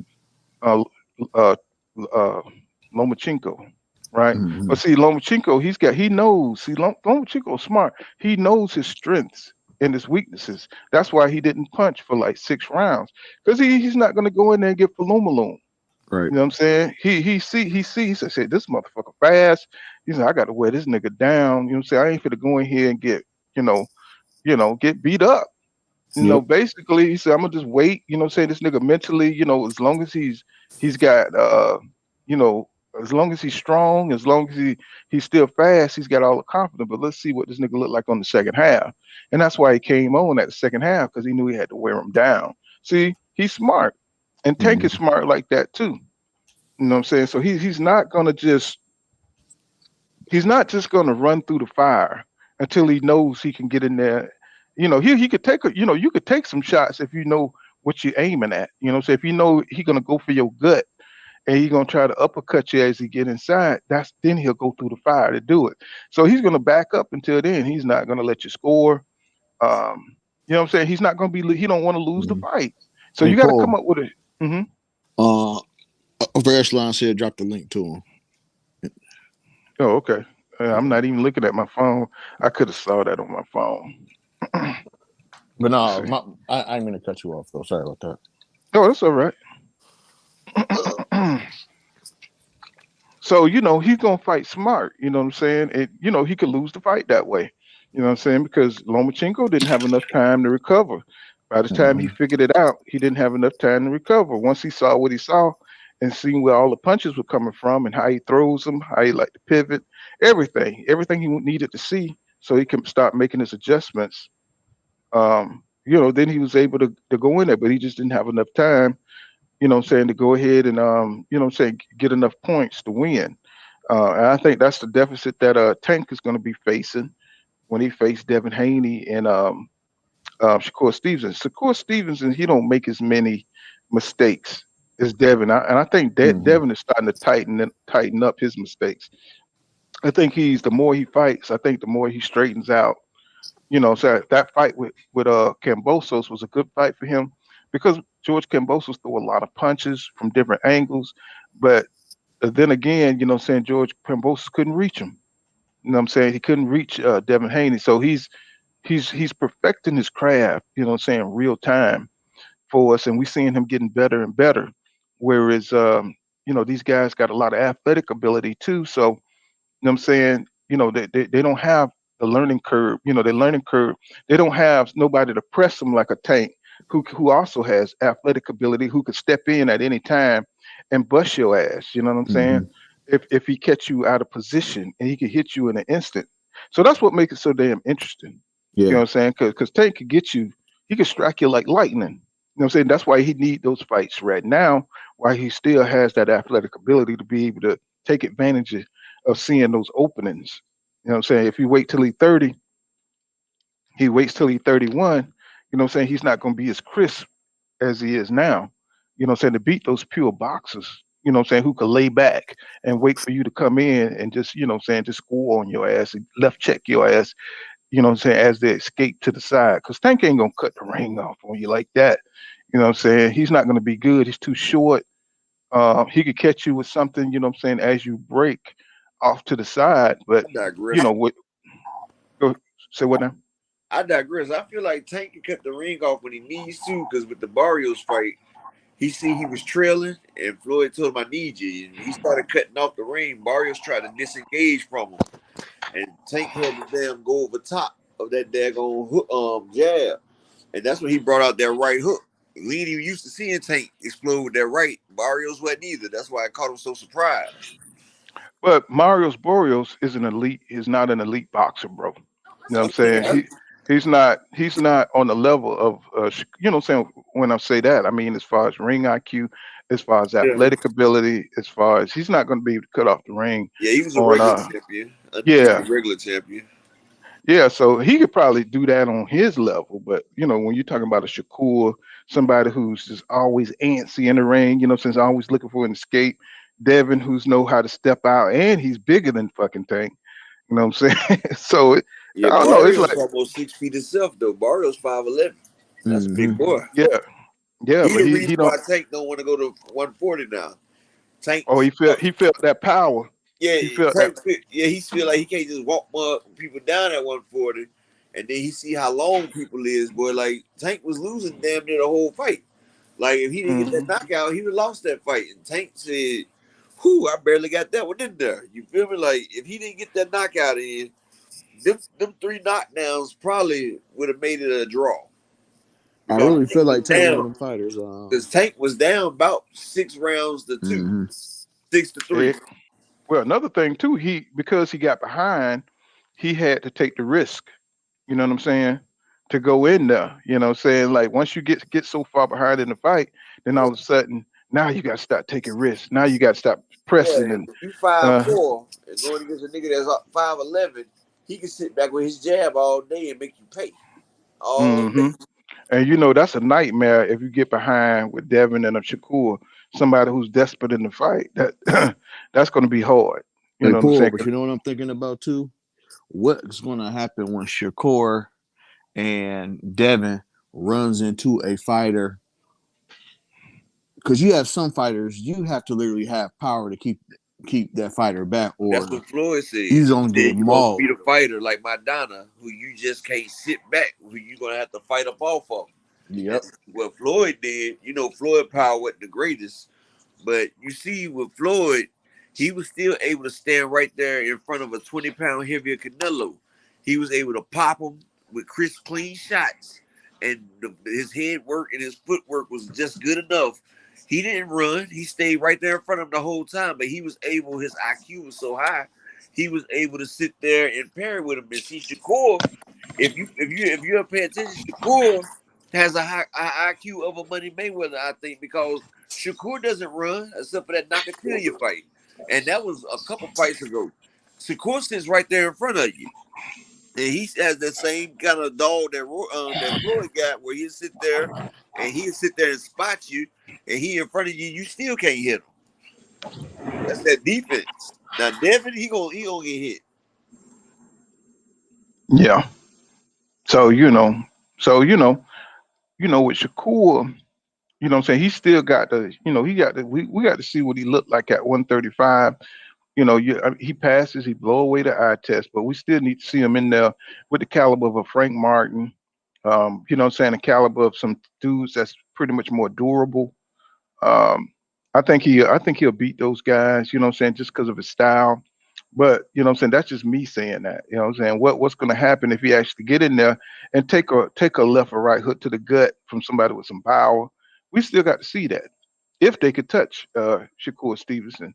That's the problem. We never been able to see anybody really touch Shakur Stevenson Yeah, like that. yeah. And speaking Um, of Luma Bud ass though, and Bud 147. They said him and Bud going full speed in sparring right now. He said at first Bud used to have to take it easy on him. He said now ain't nobody taking it easy on him. He going full speed now. So I seen him and Ugas. You seen that one where him and Ugas was sparring? yeah, Yeah, yeah. yeah. Ugas was going full speed on him too, but Shakur was doing some stuff now. Hmm. Yeah, but with the heavier weights, it's more than just skill. It's about motherfuckers be leaning on you, motherfuckers be holding you, Yeah, motherfucker. It's a that lot weight. more to That's it what happened to once you. Wilder. It's a lot Tyson more. Fury You drained you. That damn when you got somebody leaning and putting all their weight on you, that drains that stamina trying to hold them up and you up. and see that's where that boxing IQ comes in. At say you gotta, you can't let a motherfucker be leaning on you and saying punching you to the gut. Like you see what EJ be doing to motherfuckers when they get in the clinch, hitting the motherfuckers hitting you in the gut, hitting you in the side, and hitting you in the liver, and Oh what I'm yeah, saying, all that shit. What I'm saying, see they don't that's have that to deal with IQ. that. Mm, That's that in the dog IQ. See, the motherfucker don't be thinking about that. See, it's so many different ways motherfuckers will break you down, and you don't be watching the fight. You don't take that into account. See, they don't have to deal with that shit at lightweight too much because Hmm. motherfuckers be floating around. Every You know what shot I'm saying? counts. Every shot That, counts when you get up in the weight class. Every hit, even if you think yes. it's just a little light shot in the ribs, them light Yep, hmm shots add up. they Oh, let's do. let's get this let's get this out the way. What did y'all think about the Regis pro grade win last night? You know what I'm saying? I was dead, bro. I was like, I'm gonna tell you like this. I thought Regis is who I knew he was. You know, hmm like Regis. It took him a little while to get that ring rust off of. You know, he ain't fought in damn near 3 years. damn, it's been that long. No, I Huh? think Regis he, since I think he had a fight 2019. last year, didn't he?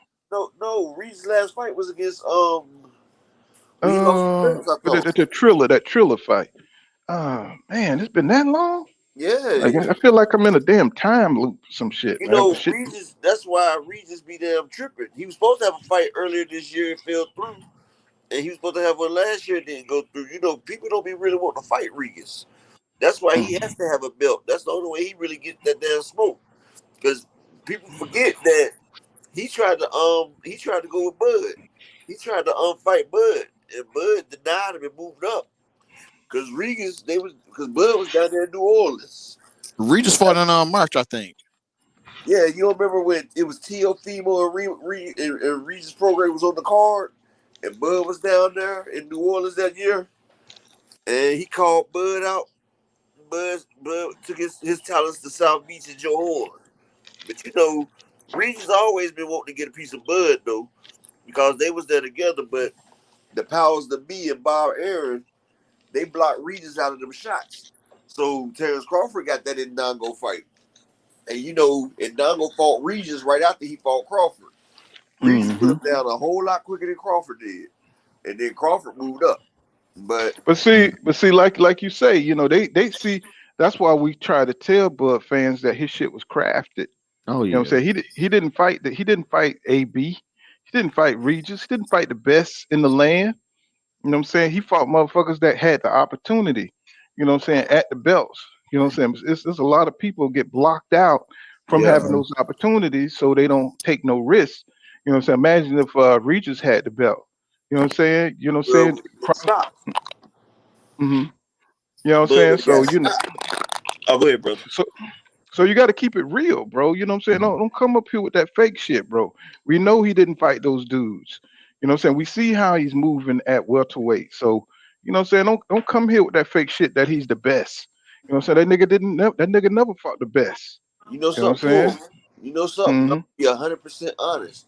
At 140, I think Josh Taylor beats Bud at 140. Because Josh Taylor had a hell of a 140 run. He beat daggone Postol after Crawford better than Crawford did. You feel me? Like Hmm. Josh Taylor was a monster, and he answered the bill to fight Regas Prograis. Something that Bud ducked. That's what Bud I'm didn't want no saying. smoke with Danny. He didn't want Hmm. Regas. He didn't even want Josh Taylor because Josh Taylor was telling him he wanted to get Regis and Josh Taylor both was trying to get that undisputed off of Bud. Bud moved Hmm. up and Hmm. fought Joe Horn. Like Yeah, he had he everybody defended on his undisputed. ass. He He had moved up quick Lipinets on too. his ass. He had a lot of people on his ass, and He didn't even defend the undisputed. No, he didn't. He saw Jeff Horn. He was like, "Let me that get bitch this was a easy go." hot potato. But y'all, I'm gonna That's tell y'all this. I got a video I'm working on. But check this out. You watch Dragon Ball Z, right, Pool? of course Hmm. I do. Okay, look, I'm just gonna tell you my characters I got, and I'm doing a video on them. I got Canelo, he Freezer. Canelo Freezer when he hollered the monkey with a sayings, he basically you know who the monkeys refer to, black people. That's basically what Nope. he said.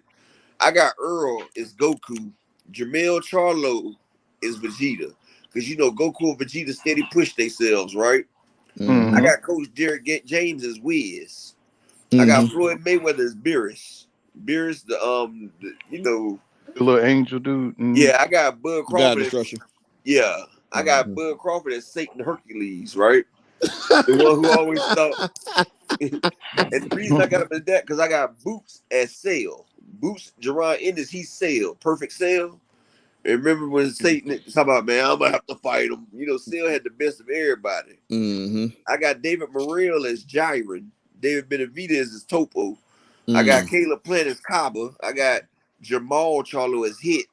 I got Virgil Okay. Ortiz as Android 17. Keith Thurman Mm. as Piccolo. And I got Regis Prograis as Goku Black. See, Goku Black because Regis God Yeah. Prograis damn, but then is they got deep with it. Then they got Dragon Ball, Super yeah, Dragon Ball, because Regis everything. Prograis is the Goku of the 100. I mean, he is the Earl Spence of the 140 because Regis Prograis and Earl fought twice. And Hmm. Regis got a style like Earl where he try to walk through and he fights just like Earl. Tank is Gohan, Devin is Goten, Shakur is Trunks. And I got Frank Martin as young Broly. Because Broly, Frank Martin, his ceiling we don't know his ceiling yet. And he Hmm. started late. He started getting his training late. And see, Frank Martin, he's excelling with each fight. And I got Al Heyman as the Omni King. You feel me? Because Al Heyman make it happen. He makes it happen. Yep. Oscar De La Hoya is Champa, which is Beerus's brother. You know, you got Champa. The Hmm. fat one. Yeah. I got damn Beerus is Floyd Mayweather. Champa is Oscar De La Hoya. Bob Arum is that bone god of destruction, the one that's in control of Jiren, the bone guy. Oh And then I yeah. Hmm. got You joined the clown. yeah, then I Yeah. got Eddie Hearn as the rap one. And I'm gonna do the video and explaining all them characters and how each person relates to them characters too. Oh boy, Took you me got like a your week to whole get series. this. It took me a week. It took me a week to get the pictures and get the stuff together though. But I'm gonna make a little thing on it. You should get the little music too. You know what I'm saying? You should get the little music and shit. Yeah, that's a good idea. I might get copyrighted though. No, I'm talking about like you. I guess you can do. You could do certain things. You know what I'm saying, to take out certain. You know what I mean? You know what I'm Yeah, saying, to do the music and shit. You know what I'm saying? That's like that'd be cool and shit. No, even if you just do it with your mouth, nigga, you know what I'm saying? That should be entertaining, man. This is Yeah, Dave Skates all day says he says respectfully, Tank wasn't running around. He said he was setting traps. He said he'll let you get comfortable, capitalize on any mistakes you make. You know what I'm saying? And that's why I say, Tank has to fight like that because of his dimensions, like Emira's boxing says. He says Tank can box, but his dimensions won't lead to a W if he just boxes. It's his natural inclination is to hurt you, and that's what wins him fights. Yeah, That's you know what I'm real. saying? Right. You know what I'm saying? So it's hard for him to get in there and box with these long ass dudes. You know what I'm saying? Because he'll be losing a boxing match until he can get his shit off. He has to position himself to get his offense off the score. And but the thing with Tank scoring is that he can knock you out. You know what I'm saying? And that's why I say it's hard to say who's better or not because they both got their strengths. You know what Yeah. I'm saying? And it's going to be hard to beat the boxers because they're not going to fall in too many traps. They already know each other and how they move and what they look for. that's And why they we. all. Mhm. Oh, Mhm. one thing. That's why we was able to see Tank's boxing style against Isak Cruz, because Isak Cruz is probably the only person that's shorter than Tank. So with him being shorter than Tank, Tank was able to box off the back foot and do all that stuff right there because hell, he had the height advantage for the first time against somebody. So he was able to do that. But most people Tank fight, he gonna be smaller than like Tyson. So he's gonna have to come. He's gonna have to get more aggressive and come in and do stuff. So like you said, you're right, but that's the only fight you Mhm. see him sit back boxing really on because anybody else they jab and go past Tanks, but Tanks fast though, so he can counter over top of it though. But a lot of people he just got to time them. That's what he got to do, timing and set the trap like you said. Eric Ross says, I think Tank would catch and sleep Devin. He said, I think Shakur has the skill to outpoint Tank. And I think everybody think that because Shakur sticks, he's more disciplined, sticking to his style of boxing and being more of a pure boxer than Devin. Devin like to mix it up a little bit. Because he's still kind of young. Like he want to do more than just box you. But I think he's starting to understand more that he just need to, what I'm saying, stick to boxing. Depending on who he fighting, I think he'll have more respect for Tank. Um, what I'm saying, but you never know. You know what I'm saying? You never know. Because the animosity between those two. What I'm saying? That might be the difference, what I'm saying, whether Devin gonna stay in his style or is he gonna try to, what I'm saying, at some point in the fight, try to bang with Tank, which would be stupid. You know what I'm saying? I think Devin can outpoint Tank too, but it just depends on what his mindset like and what's the atmosphere of the fight is. You know what I'm saying? Because Devin will he got that pride too, where he want to beat your ass. You know what I'm saying? He ain't the type of dude that just want to outbox you. He the type of dude that he want to beat you mentally, physically, and all that shit. You know what I'm saying? So that might be enough to get Tank. You know what I'm saying? Enough opportunity. You know what I'm saying to knock Devin down or something like that. Um, but Tank will definitely have to box. He will have to stay on the outside of Devin because he's going to be scoring all those rounds. He's going to be racking up rounds while Tank is trying to figure it out. And that's just what it is, bro. That's just what it is. Mm-hmm. Hey, you You know what? see, Somebody in the chat just mentioned. You probably gonna read it anyway. Nerdy Crash. I forgot that Regis got the same nutritionist as Spence got. Now, oh, to be fit. yep, That's why he's Goku Black. yep. Now, who you said with Frieza again? Canelo. Canelo. Canelo hate them Saiyans, and the Saiyans is niggas. You feel me? Like Uh the huh. way he be like the monkeys. Canelo stay away from them black fighters. He's staying away from Mexicans now, so shit. You know what I'm saying? So shit. He said he says people underestimating Tank's boxing skills plays to his advantage. You know what I'm saying? I think they all know each other. You know what I'm saying? It's like they're all part of the same class. You know what I'm saying? I don't think they underestimate. I think they know exactly what Tank can do. That's why it's going to be a disadvantage to Tank because they don't underestimate his boxing abilities. Um, I think you know what I'm saying, because they've grown up together, they sparred together, so they know what to look for. You know what I'm saying? Let's Tank That's keep why fighting. Go ahead. that's why Hmm. Shakur said I never let a midget beat me. See, Shakur know what Tank can and can't do because they sparred together. But like Hmm. Shakur once said, a great small person could never beat a great bigger person. If you're bigger, then you're gonna be better just because you're bigger than the person. If they got the same skill sets and one dude's 5'5" and one dude's 5'8", the one with the better, if they both got the same skill sets, the one with the more height and reach is gonna always win. You Everybody know, it's that power in boxing up. You know, if you got power, motherfuckers just think, what I'm saying, like can't Dragon Ball all Z. be all. Well, If yeah, you got the power to it, flip that switch, but if you can't connect, then what? I think what it is, Tank, say if he could, he's gonna have to show more ways he can, more craftiness. I think, you know what I'm saying. He could transform into the next level, into the next form. You know what I'm saying. He's gonna have to transform like Goku. You know what I'm saying, when he's able to overcome. You know what I'm saying, a situation, and he raises his boxing game. But He's we're gonna not have gonna to. do that until he fights somebody worthy of it, though, brother. These damn fights that he making, bro, they ain't gonna make him transform. Right, right. You know what I'm saying? So, like I said, we're gonna have to see what they look like when they get in there, because what I'm saying, it's just we don't know. We just don't know. You This know what I'm like saying? Wamba, this shit like Wamba, Mikey, and Gambo all over again. You got Tank, Shakur, and Devin. Wamba, Mikey, and Gamboa. Remember? We waiting on Mm-hmm. Mikey Garcia and Gamboa. Those are the three best at that 126, and we want to see them fight each other so bad. Now we got Devin, Shakur, and Mikey. I mean, no, Devin, Shakur, and Tank. And it's See, now we can't forget Frank Martin now. So we got to see what he looked like in his fight on yeah, December I give 17th. Frank need about three more fights.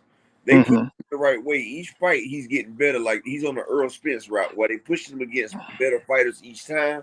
But like I said, Frank started late, so Frank needs about three or four more fights before I would put him in there with Tank or somebody, just so But I know, that I'm covering all his bases because he's learning on the job. See, Frank learned on the job, but I feel like you put him in there with the Nico Ali, then give him somebody like Williams Zepeda or somebody that pushes him that way, and throw him in there with Abdullah Mason after that. If he could take down Abdullah Mason, well, I might make Abdullah Mason like the last fight before taking them because Abdullah Mason, he's on another level as well. But I well, I was gonna say, like if I was a trainer right now and seeing who's at the top. You know what I'm saying? Because look like Shakur gonna be at 135. He's gonna be ruling 135 with his style. I would put my fighter in with nothing but pure boxers. You know what I'm saying? You know what I'm saying, to try to figure out how to break that style of Shakur Stevenson, because he's gonna make some of these guys look stupid. yeah, that's Abdullah Because Mason. mhm, He's damn near 5'10" at 135, and he's a pure boxer that controls strength. That'd be a great fight. Shakur Stevenson versus Abdullah Mason. That'd be a real great fight right there because Abdullah Mason, he's the one that made Edwin De La Santo. He made mhm, him look real, real amateurish. The guy that beat El Rayo, mhm, Abdullah Mason busted him up first. Abdullah Mason undefeated. He had called out Devin at one point, but Devin acted like he ignored the young boy. See, Abdullah Mason don't get much shine and shit. They like people ain't trying to see him because he's like your boy Fundora is at 154. Like he's like a freak of nature. mhm. Like your Let me boy see, Paul that used to be in welterweight, the one that Floyd didn't want. What's your boy name? Paul. Paul Logan. Who you talking about? Hello, you cut out. Well, Sean Clark says Devin gets hit. I think that's what he was talking about. He said Devin gets hit when he lets his hand go. He said he would have to dominate with his jab and make no mistakes. In my Mm. opinion, he said I got Tank over him. Yeah, I mean I Yeah. understand that. It ain't no wrong answers here, y'all, until they get in the ring. Hmm. That's what I want boxing fans to understand. We just kind of like analyzing and cooking down what may or may not happen. But like I said, they could get in there and make a fucking fatal flaw and knock their ass out in 2 rounds. Or, you know what I'm saying, they could get in there and Devin Haney just outpoint, you know what I'm saying, just make him look crazy up in there trying he never figure it out. It just depends on the mindset of each fighter. If they go in there both top form, you know what I'm saying, everything straight, it's gonna be interesting fight because we don't know. You know, that's why we want to see these fights. If we just thought we knew who could win, then we wouldn't want to see the fight. You see what I'm Mm-hmm. saying? So we need this kind of build up. We need this kind of matchup energy because they're elite. That's why they're elite. We don't know what the hell gonna happen in the fight. You know what I'm saying? That's why it's hard for me to put one over the other. But what I do cook it down to is who wants to fight, who's going after each other. Um, that's what I look at too. You know, if you ain't trying to fight, you know what I'm saying, it's because you think you're gonna lose or something. You don't have the confidence that you can beat these guys. You know what I'm saying? And I want the fighter that's pushing towards a fight and not the fighters that's pushing away from a fight. That's why I don't like Crawford ass. You know what I'm saying? All these years of capping, you know what I'm saying, and talking shit, you know what I'm saying, and he gets in front of the goddamn boxing world and ducks in front of the world. You got no pride, bro. You know what I'm saying? You got no pride as a fighter. You know Yep. what I'm saying? It's like you just totally fake. You know what I'm saying? And you need to get your ass up out of boxing. Yeah. You know what I'm saying? So, I'm looking at Tank, I'm like, bro, you know what I'm saying? Now you're talking, you know what I'm saying, when he did that interview. And he said, he ready for the fight. He said after he fights these fights, you know what I'm saying? He said he want Devin. Now if he goes back on his word after saying all that, bro, I'm looking at him like, bro, come on. Yep. We can't have that. We can't have that. Now you need to go ahead and try to make that fight. You know what I'm saying? Fuck what Mayweather talking about. You tell him you want Devin Haney, you want Shakur, you want the best. You Yeah. know what I'm saying? Because we look at Win or lose too. Win or lose against right. Hector and Ryan, you But I made a don't Yeah. think promise. Tank want them though. I don't think he wants it, honestly. He ain't got no choice now because everybody looking at him now.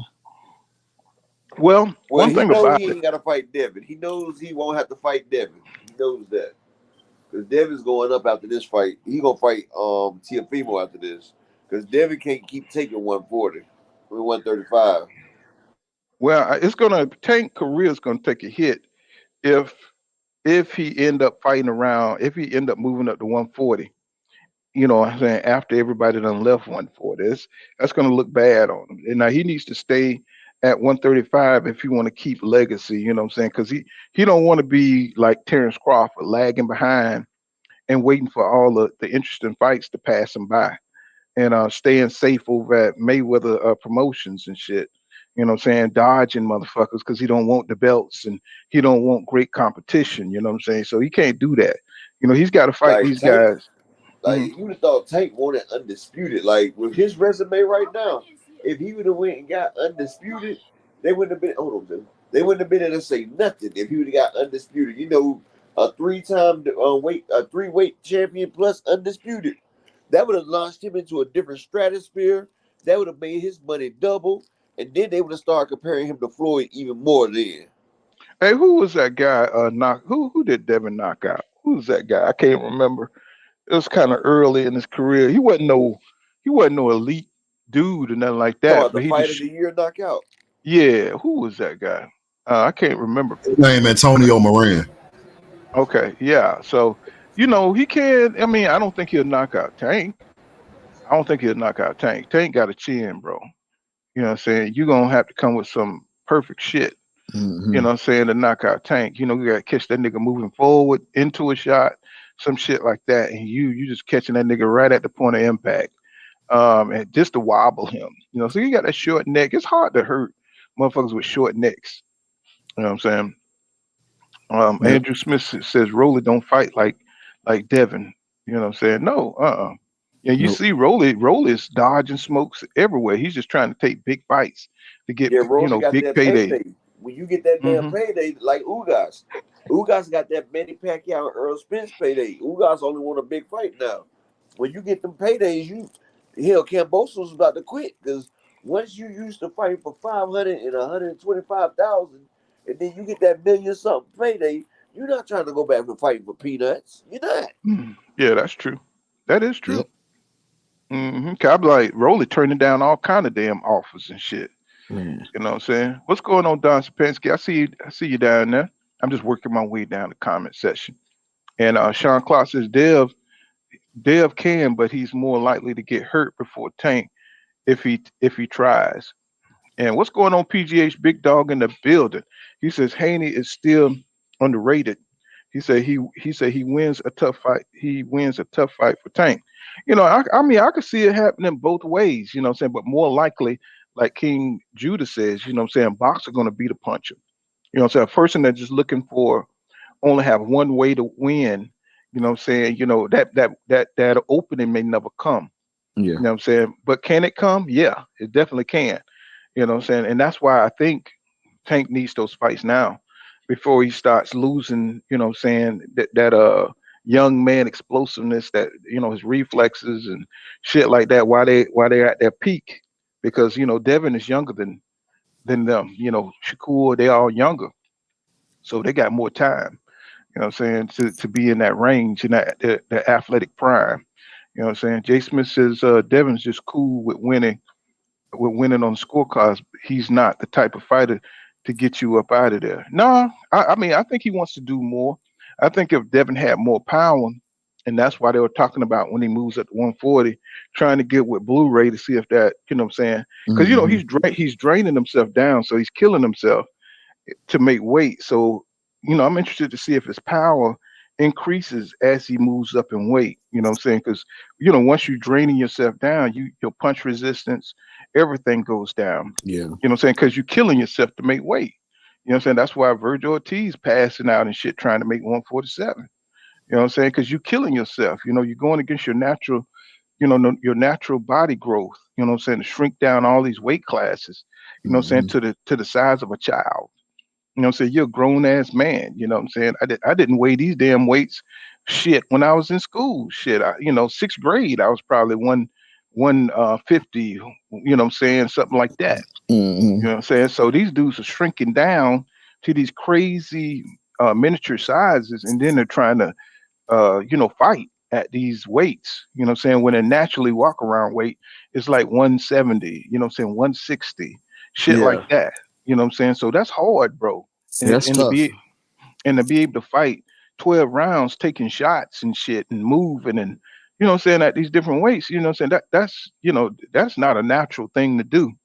So I'm interested to see if he gets any stronger up at 140, and if he could deal with those dudes up there you know.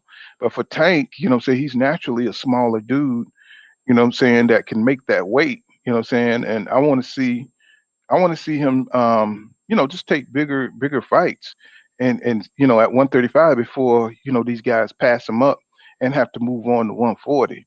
Yeah. Saying, because if he start campaigning at 140 after these guys pass, it's going to look bad on him. Yep. I'm saying it's going to look bad on him. You know what I'm saying? Because now he done passed up dudes who's probably going to go on to do great things. Probably going to be Hall of Famers, and that was his time. That was his shot. He's going to be like somebody said, the Terrence Crawford of the lightweight division. Yeah, Because but you I know don't what? think. If Hmm. if Devin fights Loma and moves up to 140, all those guys are still gonna be there for him to fight. Like Regis Prograde, Gary Antoine Russell, T.O., Hmm. they all still gonna be there if he get this Loma fight out the way and move up. All them 140 fighters is gonna be right there. So you right, it's gonna be tough, man. Like he really gonna have to see if he got power. You know what I'm saying? Well, I think Hmm. he's Because going up to fight. I think he's gonna end up going up to fight Tio. And like I said earlier, man, a lot of people not paying attention that if he move up to fight Tio after he beat Loma, that's 3 undisputed champions in a row Devin Haney would have beat. Let me tell you something. That's gonna be an evil, emotional fight right there. When Devin fight, if Tio ever get into the ring, that's gonna be a dirty ass fight. Tio talking stupid too, talking about he want to fight Earl Spence. Like everybody want to call out Earl. You got Tio, you got Rolly. Everybody want that paycheck that Mikey got. Uh-huh. He want to go and he don't care if he get beat up because he gonna retire after that. They If know he Earl get you a bag that lets you go on out your way. they need to have he EMS on the also side of the ring for that for he T.O. also he also gonna he also And gonna you get know what? humiliated. And y'all know what that does right there? That makes Terrence Crawford look like that much more of a bitch. Because you got these boys at 135 and 140 want to fight Earl, but Crawford won't get his happy-go-lucky ass in the ring versus Earl. Now, ain't that about a bitch? Mm-hmm. YK Mel says, he said, I think Tank's gonna call Devin a bitch and all kinds of shit in that fight. Oh, it don't matter. You know, Devin, they call Devin all kind of shit. You know, he don't really care about that. You know, Tank get emotional, man. When it, you know, so he be like on some Man, street shit. of course, man. He like an emotional ass broad, dog. Like, and he acts like a damn broad too, bro. He a broad with power, bro. Like, I used to see him and that damn girl before the G Herbo's ex girl. The way he Hmm. like Tank, she acted more nigga than him. And then he be sitting there, you know, the way he always playing in his head. I'm like, dude, are you a girl? Like, dang, he acts like a You sensitive know, ass he's real female, bro. sensitive. You know, cause He's a when Blue sensitive Blood, ass female, dog. Like, he's a damn beta ass male, for real. Only thing he got is some power, but that nigga sensitive as hell, dog. Like, damn, my nigga. Like, like he taking estrogen pills or some shit, dog. For real. let me see if I could. Let me see if I could pull up this interview. Let me see without getting fucked up. Let me see. I'm gonna have to block out the. Let me see. I'm gonna have to block out. I'm gonna try to pull up what Devin talking about. Let me see. I got to learn how to negotiate this bullshit. Let me see. So you know, we see on the screen what Devin said. You know what I'm saying? Devin said, truth be told, I beat the shit out of Tank. Somebody around here got the footage besides Floyd. And if you so called almost knocked me out, what stopped you since when have we heard of you stopping from knocking anybody out? Get the fuck out of here. Ellie So let's Setback see. won't show it either. He tried to get Ellie to show it. But you know, Ellie Let me see. Setback too far off Tank ass. He said, I'm not about to do that. Let me see Ellie if I can Setback won't show it. okay, let me play it. I gotta get past that music so I don't get no Oh, copyright you got strike. the sparring session? No, I don't think. Oh, I was Nah. about to say, damn, poor Don't Kelly nobody got it. want to release it. Look, Floyd, you know Floyd got pulled. Let me tell you something. If Tank officially leave Floyd, I bet you that footage get released. Yeah, Facts. Floyd got everybody in that damn doghouse had a non-disclaimer agreement probably signed. Floyd Mm-hmm. probably got everybody signed that non-disclosure. Okay, let's see what Devin talking about. Let's get it in. Let's see. Um, no, I don't think that Tank gonna fight me or really nobody else. If you look at his record, he's fought pretty much nobody. At least what was it, 27? 27? Yeah, 27, yeah. And my resume is better than his, and I'm the undisputed champion. I feel like he really wants to fight anybody. How was the possibility of And it's obvious. when you showed up, it was doghouse rules. And the only way the money was going to get Let me just pause it for a little bit so you know I don't get no damn copyright strike. You know, we're gonna start it right on back up. You know what I'm saying? I got to stop it. You know how we got to do. exchanged, it was who got stopped. You know what I'm saying? And this was like 7-minute rounds or 8-minute rounds. So it was kind of going in this Man, doghouse it's the roast. doghouse, man. The one to stop is the one to lose. You know what I'm saying? The one to stop is the one that got stopped. That everybody know that about the doghouse. You got niggas that you get up in there and you got people that then sued people about the doghouse. You know what I mean? So you know what it is. You know, you fuck around up in there, you know, trying to get cute and impress Floyd and all them, and you'll be stretched out in that motherfucker. You know what I'm saying? So Devin Haney, you know what I'm saying? He talking about, you know, when they sparred, fought, you know what I'm saying? Looked like it was doghouse rules. You know how Mayweather get down. And you know what I'm saying? So, you know, whoever, you know, jumped out to fight first with him, you know what I'm saying, that was considered the loser. So that was what the second time was all about. So first to quit, doghouse rules. Floyd was there as like the ref. So Floyd. Yeah, man, you talking about Floyd. Floyd wasn't grabbing on him or doing none of that shit. And if you gonna let somebody bet and then you got a nigga grabbing on you, what they say about you? Nigga, they're gonna punch the shit out the referee or anybody. Once he get up in there, if the ref is grabbing him to help the fighter, it's like 2-on-1. Come on, man. You ain't gonna just keep going for that, man. That's cap. You dig? And So Bill, you know what I'm saying, they trying to, saying dispel everything that Yeah, because you Tank remember them Tank. saying.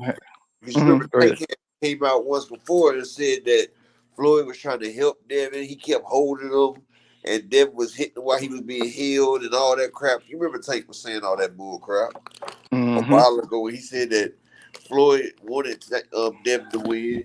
Oh. Listen. Let me tell you why I don't believe him. Because he also looked Blue Blood in the face and told Blue Blood that Devin didn't make him quit. That nigga lied his ass off. I don't believe nothing he said. I told you, like a female boy, just keep changing. And I used to respect Tank, bro, but bro, if you bro, stand on what you're doing, bro. Like, don't lie about the shit. Like Roy Jones lost. He was my favorite fighter, but damn, come on, bro. Let's continue. And Is that what happened? Like, no, no, or Cincinnati mob ain't paying no shit for that. You know what I'm saying? No suckers are up around. You know what I mean? AAB like that. You know what I'm saying? Niggas ain't no suckers, man. You know niggas gonna just be paying, nigga. You know what I mean? The shit was fair. You know what I mean? Dude, cap. so from that point, obviously, doghouse rules, and when you hand over the money in the bet, that pretty much says that fighter I put money on quit in that sparring session, and that's exactly how the Tank's giving funding. That's the only way the money get exchanged, because then you got guys that's talking like they cracked him or they did this or they did. Man, come on, man. You know what I mean? You talking about a punch or you talking about who stopped first? Who quit? Who walked out? So that was Devin Haney, dad Bill Haney, you know what I'm saying, who was there. What y'all think, man? You know what I'm saying? Oh, did y'all shit? I had the damn warning up and shit. That's okay though. Y'all heard it. So y'all heard that shit, right? I mean, I told you what I believe. I believe Bill Haney and them for the fact of the matter is they never denied the fact that Tank hurt Devin in one of them sparring matches, right? So they not the ones who lying. They admitted, man, look, Tank hit Devin and hurt him. They admitted that part. It's only Tank running around trying to flip the script. Oh, I ain't never quit. I ain't never did this, and they was holding this. See, I didn't know how to feel about when Devin. I mean, when Tank came out and said that they was holding him and Floyd was trying to help him. But now I believe that was a goddamn lie because Bill Haney said, man, wasn't nobody holding and helping nobody. And the fact that Tank already lied, I heard him blatantly lie. I don't trust him. And I don't believe him on that point either. What about you,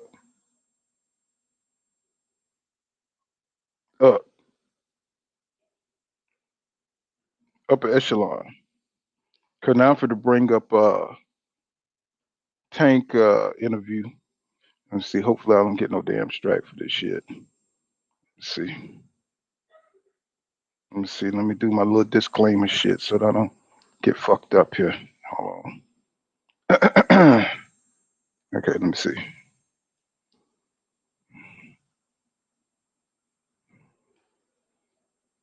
Ain't get no best of me. He ain't get no best of me. He did not get no best of me. He jumped right off the plane and started Devin. Right off the plane. No best of me. He didn't get no best of me. Let me something, man. You can go on the internet. And I sparred him twice. I sparred him twice. Right. And Bill took him out the ring. And Bill admitted that. Bill and Dan both said that. Almost knocked him out in the gym. Did they tell you that? Did they tell you I almost knocked him out in the gym? Did they tell you that? I don't know, but I ain't hear that. Oh, okay. I ain't hear that.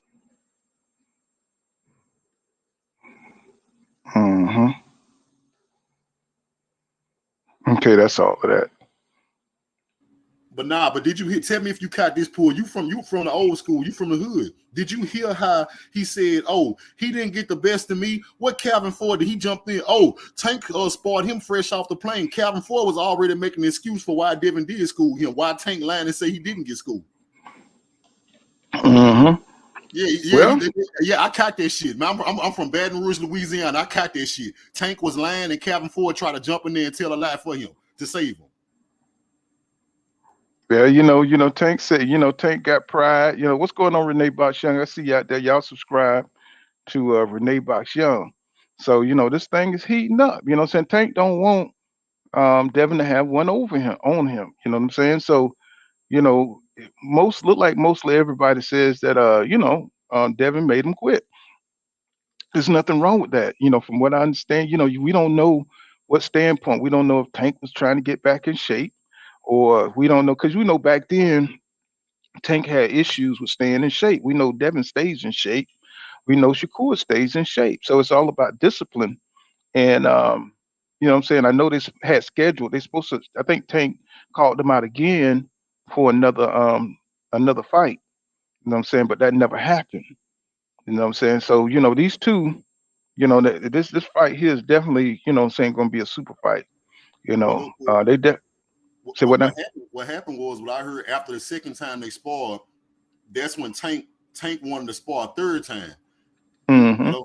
And Devin, Yeah. that's when Devin told him. He said, "Man, I'm not a sparring partner, bro. If you want to fight me, send a contract and fight me for real." That's what happened. Mm-hmm. Let me see. I'm behind in the comments. So I'm trying to catch up. It says Sean Clark says we got to be fair. If they calling his name out, he said they ain't in the building. He said that could be clout chasing. He said, i.e. Bud Crawford clout chasing Spence. And let me see. Dungeon Talk says he says one thing I've noticed about Dev. He said he kept a good jab going. He said, and if he can do that with Tank, he might give Tank a run for his money. And what's going on Andre Smith? He says Bob going for Lomachenko 100. And Elite Elijah, what's going on, bro? He said Shakur is the Shakur the honey badger over a snake very fast. Exactly. That's a good way to look at Shakur, man. Lonnie Wright says he says boxers beat punches tell Mike Tyson that. Mm, but you see what happened. Mike never beat the elites. See what I'm saying? Tyson knock out them lower motherfuckers all day. When it came to, what I'm saying, the Lennox Lewises, when it came to, what I'm saying, the Vander Holyfields, the elites, and that's the difference. You know what I'm saying? So, and I'm the biggest Mike Tyson fan, bro. Mike Tyson, I even had my hair cut like that nigga. You know what I'm saying? I did everything but that damn voice. You know, and see, boxer. Like I was gonna try Mike Tyson voice, but I say fuck it. You know what I'm saying? Box, box work boxes is a good show. Pull count. He said keep up the great work. I appreciate that, bro. Jay Smith says the eye test. He said the eye test and who you fight play a big part. He says as far as being a great fighter, and if you have both, that's a plus. Shit, that's everything. You know what I'm saying? If you're gonna be considered a great fighter, what? See, whether you win or lose is irrelevant. You know what I'm saying? It's like, you got to fight the best of your generation. You know what I'm saying? To be considered a great fighter. So right now we got too much maneuvering and you know what I'm saying, too much strategic fighting going on. So whether you win or lose is regardless, you're going into the Hall of Fame, bro. If you fight the best, because you're one of the best. You see what I'm saying? And so we need these guys to fight to gauge who is what I'm saying, who's above the other, and they need to fight 2 and 3 times, in my opinion. What I'm saying? It don't matter who win or lose. It's just like, what I'm saying, who can beat who at any given time. And if they fought 2 or 3 times, then we have an accurate assessment of that. So it don't matter who you go for. When I see motherfuckers be talking about, Tank can knock out Dev, but Dev can outpoint, Tank. Anybody could beat anybody on any given day. They need to fight a couple of times, 2 or 3 times, so we can see, how the skills weigh out. But the way the business of boxing going today, if you just beat a motherfucker one time, that's it. You know what I'm saying? And that's not it. You know what I'm saying? All those old school OGs know that. You know what I'm saying? Tank could beat Devin could beat Tank one day, and Tank can come back and knock out Devin the fucking next week or the next month.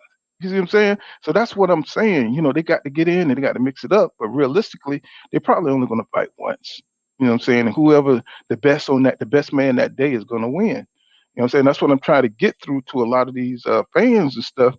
So they want bragging rights, but it ain't about that. Let me see. Zach B says, he says, I'm sorry, I like Dev, but his resume is trash. He said he beat Cam for the belts. He said, I think he will shine, but as far but let me say, I think he would shine, but as of now, I could give him the best just because he beat Cam. None of them have proven themselves. Yeah, yeah, I can agree with that. Hmm.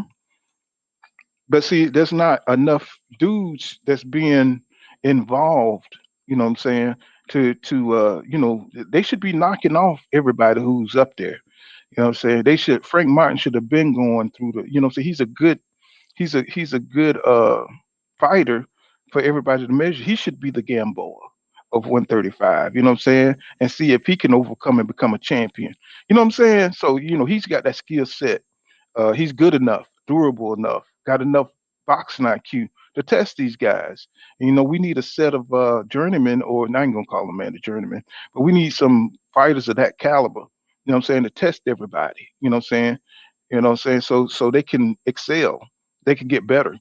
Eric Ross says, if I could make a fight for Tank right now, it would be Loma. Yeah. Hmm. And see, that's a good gauge because what I'm saying, he didn't want to fight Loma.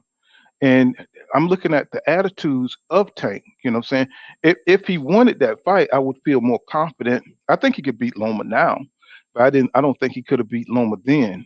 But I would have liked him to have the attitude of a Shakur Stevenson, you know what I'm saying, who's looking to dog Lomachenko, but of course he's a lot older now. He don't look like the Matrix that beat Nicholas and beat Gary Russell.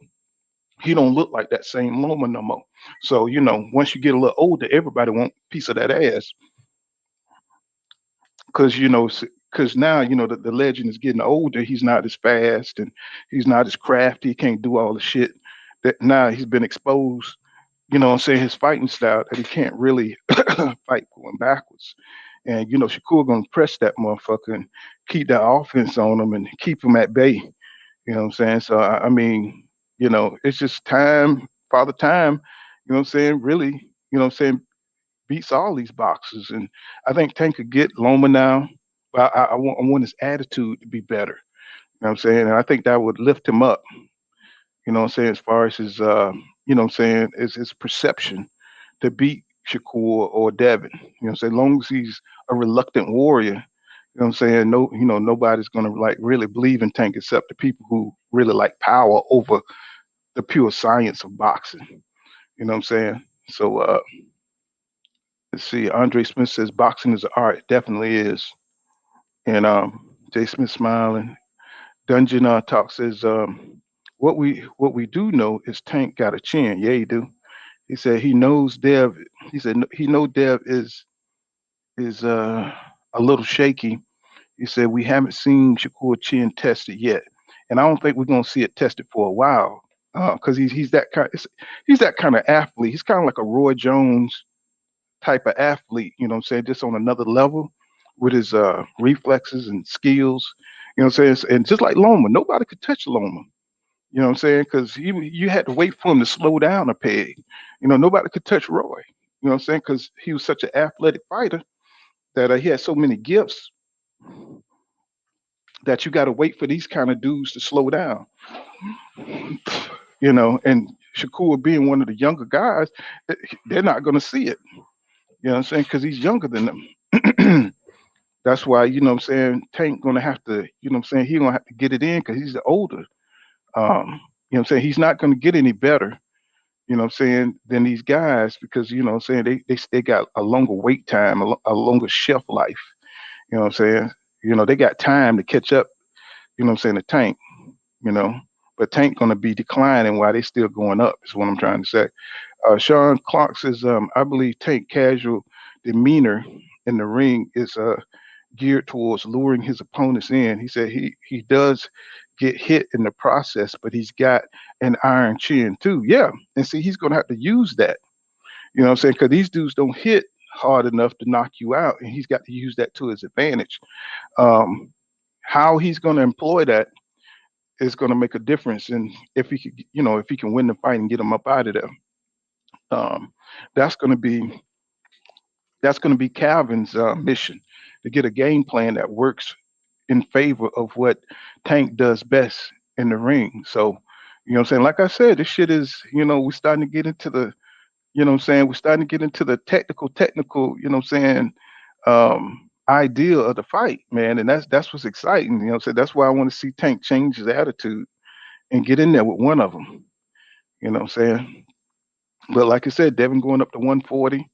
Shakur just settling in at 135. He better catch him now. You know what I'm saying? If he's going to be strategic, catch Shakur now before he gets settled in at 135. Alex Shield Jones says, bro, Ugas walks around 160. No way. Yeah, say yeah, saying yeah, and plus he's way too crafty, man. You know what I'm saying? He'll get around and tap around with them guys, but when it comes down to power, his power look a little bit different. But then those guys' power will go up as they go up to 147. They ain't gonna just be, that'll be interesting to see Shakur and Devin what they power look like as they move up, if it increases or if they get some knockout strength or whatever. You know what I'm saying? That's gonna be cool. You know what I'm saying? Courtney Thompson, what's going on, bro? He said you do that shit to you said you do that shit too, Judah. And Courtney Thompson says every channel you go to, you sprinkle that tank spice. Well, they love Tank. Don't say shit about Tank, goddamn it. I'm just glad Knockout Boxing ain't here. Shit, Knockout Boxing don't play that shit about Tank. Goddamn it. Let's see. Zach B said they are our champs. He said I love them all. Me too, man. He says all of them except Bud. Exactly, bro. As Courtney Thompson says, Tank has a better resume. Yet they say he doesn't fight anyone. I put. Let me tell you something. I put Jorge Linares up there, bro. I put Jorge Linares because he's a solid champion. He was able to put Lomachenko on his ass. You know what I'm saying? Even though he lost that fight, um, they didn't fight Jojo Diaz, even though Jojo Diaz don't look as great now. But back then, you know what I'm saying, he was, somebody to beat. Um, Tank got Pedraza. They both fought Gamboa. So to me, they all kind of even out. You know what I'm saying? I'm just trying to think who in my mind sets for Tank. And see, they all about even except for maybe Shakur. You know what I'm saying? Because I never put a lot of stock in the herring and stuff like that.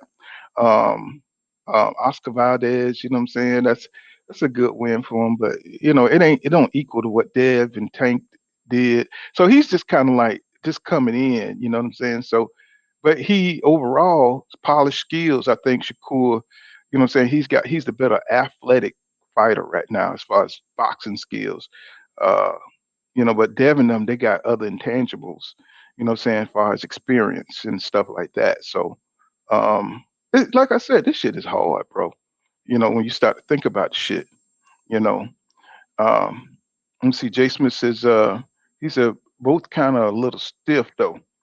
And what's going on, Real Marlo in the building? You know what I'm saying? What's going on, Real Marlo? Y'all subscribe to the Real Marlo. Y'all know he be tripping over there when it comes to uh, Bud versus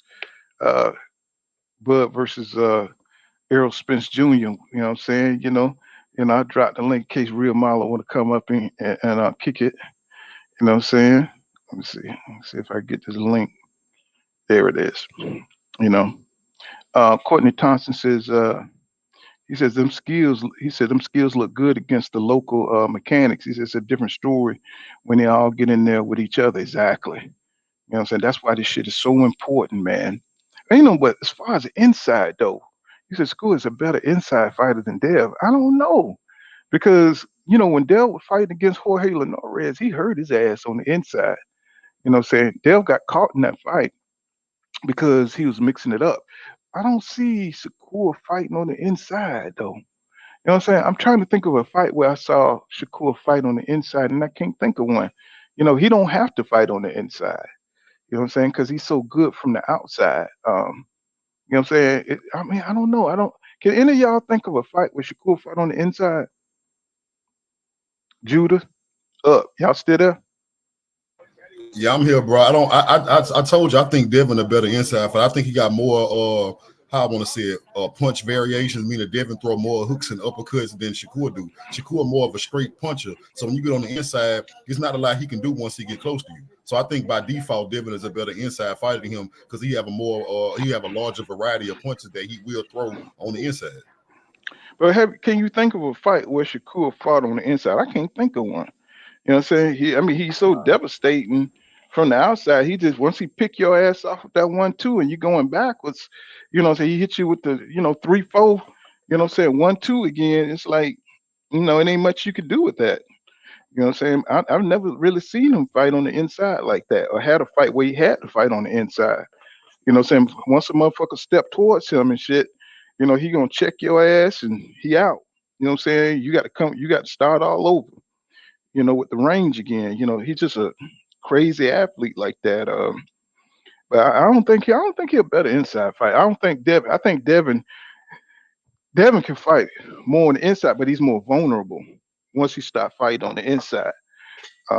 Like he got, you could catch Dale, you know what I'm saying? Because he throws too much without that defense, and he can't get that hand back up to guard that chin.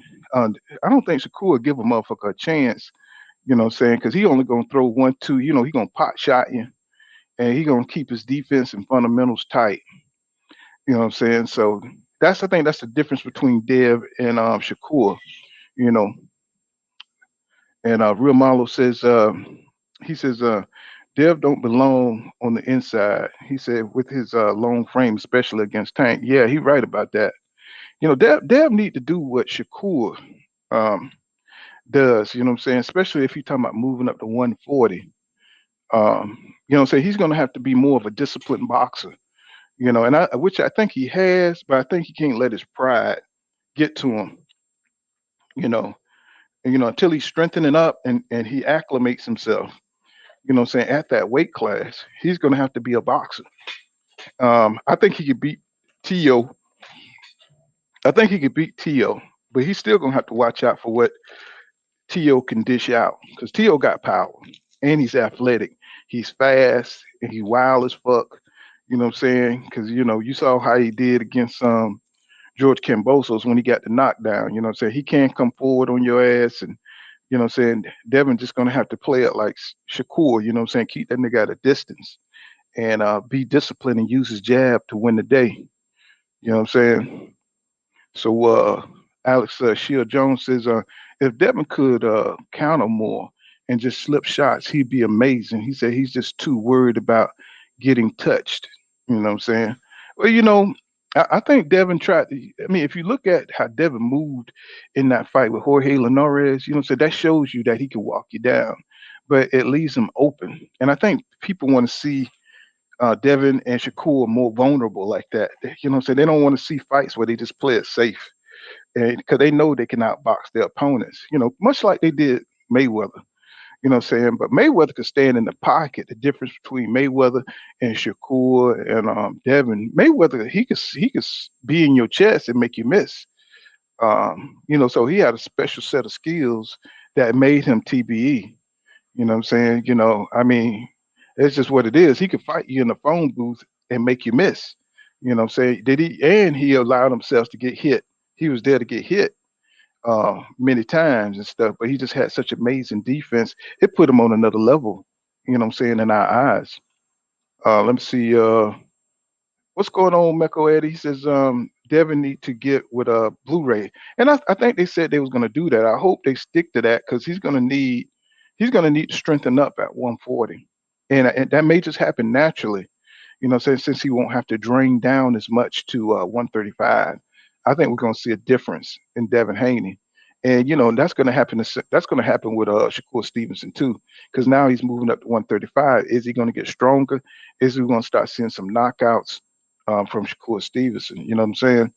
You know, Stevenson is an amazing athlete, bro. I don't know why people be tripping on uh, on Stevenson. You know what I'm saying? So I don't know how you say that, Mister Killow 779. He says we have to realize that Tank is truly a 126 pounder. He said Tank physically is not that big. Yeah, but that's why he's gonna need to fight these fights now, sir. He's gonna have to fight those fights now before people start outgrowing him and moving past his division. Why he's got the name brand competition. He need to fight them guys. You know what I'm saying? He need to do it before he gets on the back half of his career. I think he need to do it while he's operating at a high level. You know what I'm saying? And he need to do it now. before he misses chance. And let me see. I said Don Jenkins, the gotcha gamer. He says I love the science, not the talking. He said that shit gets me every time. Yeah, I think everybody's tired of that shit, man. Hell Tired yeah. of the dads talking shit. I want to see the dads get in there. I want to see goddamn Bill Haney versus all these damn other dads that be talking shit. Guerrero dad, fucking Danny Garcia dad. Shit, I'll pay for a pay per view just to see all they ass square off. You know what I'm saying? Shit, I want to see all them niggas. You know what I'm saying? Yeah, Bill said my son gonna make me out of this. And he gonna make sure of it. And that's one of the great things about being a father in your kid's life. Because when you're in your kid's life, you can teach your kid or train your kid to be anything. It's like having a winning lottery ticket. That's what people don't understand. And if you're there to put that dedication in there, you can help your child achieve any dream which you think is possible. Anything. Mm-hmm. Nigga 18 like years and now you're paid. Look at Lonzo Ball's daddy. He got nigga all like money. nigga like R. Kelly. You know what I'm saying? I believe I can fly. I He got free. believe I could touch the sky. R. Kelly go there messed up on his trial and everything. Yeah, I thought he was free. I thought they let the Yeah, nigga go. yeah, they don't let him go Yeah. I like they get now. How you gonna give a nigga 1,500 years? You know what I'm because saying? part of the Mhm. industry, bro. You know, all them industry people, all them old white people, all them, they all like little kids. That's what they do. That's part of they they culture. You feel what I'm saying? Like when they Mhm. do what they do, how they do it to the person who they pray to. That's what they do. Mhm. Man and Lil Wayne, when Lil Wayne first came out, he was only 14, 15. The block is hot, you know. Next thing you Mhm. know, Birdman on stage. That's my daddy. You don't call no other man your daddy. Shit, y'all know what it Uh, is. Y'all know how that shit go. He was talking about Mm-mm. you daddy type daddy. That's what he was doing. That's why them rappers be getting so high and doing all them drugs and all that stuff because Mhm. the stuff they have to go through and do, like bro, they can't live with themselves. That's why they like to stay zooted out their mind and all disgusted, you know? Mhm. You seen P Diddy and all that bullshit, man. I ain't shit.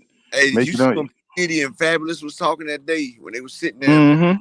P. Diddy was like, "Man, we ain't never partied together." And Fab talking about, "What you mean, man? We have partied together, P."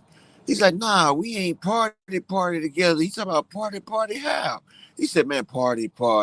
He said, "Man, you bugging, yo." You know, P. Diddy wanted to party with Fab.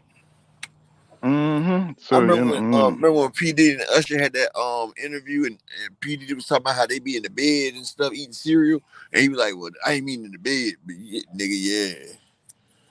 Yeah, And P Kevin Diddy. Hart talking Yeah. about getting wear a dress. Now Kevin Hart wearing dresses and stuff. Come on, man. Yeah, man. That nigga is out of that nigga. That nigga couldn't wait to come out and shit right there. You know, I don't Exactly. even get it. But it's like Hey, E bro. News. What's Tell that? they E News 27 says he said great boxer can give you both sweet science and KO. He said that's how we know you're really skillful. He said because you can do what you want to do in that ring. like And Earl. Earl can box you and he can put you down and he can punish you. That is a skilled fighter. And like I well, think that's Earl tops in the old days too. I think him and Sugar Ray would have been a great fight. I think he would have stopped Tommy Hearns.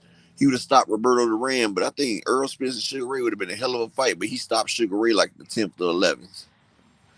hmm Well, that's why 147 is a glamour division. You know what I'm saying? They got size. You know what I'm saying, and they can still move. You know what I'm saying? They got power, and they can still box. You know what I'm saying? They got enough But lightweight.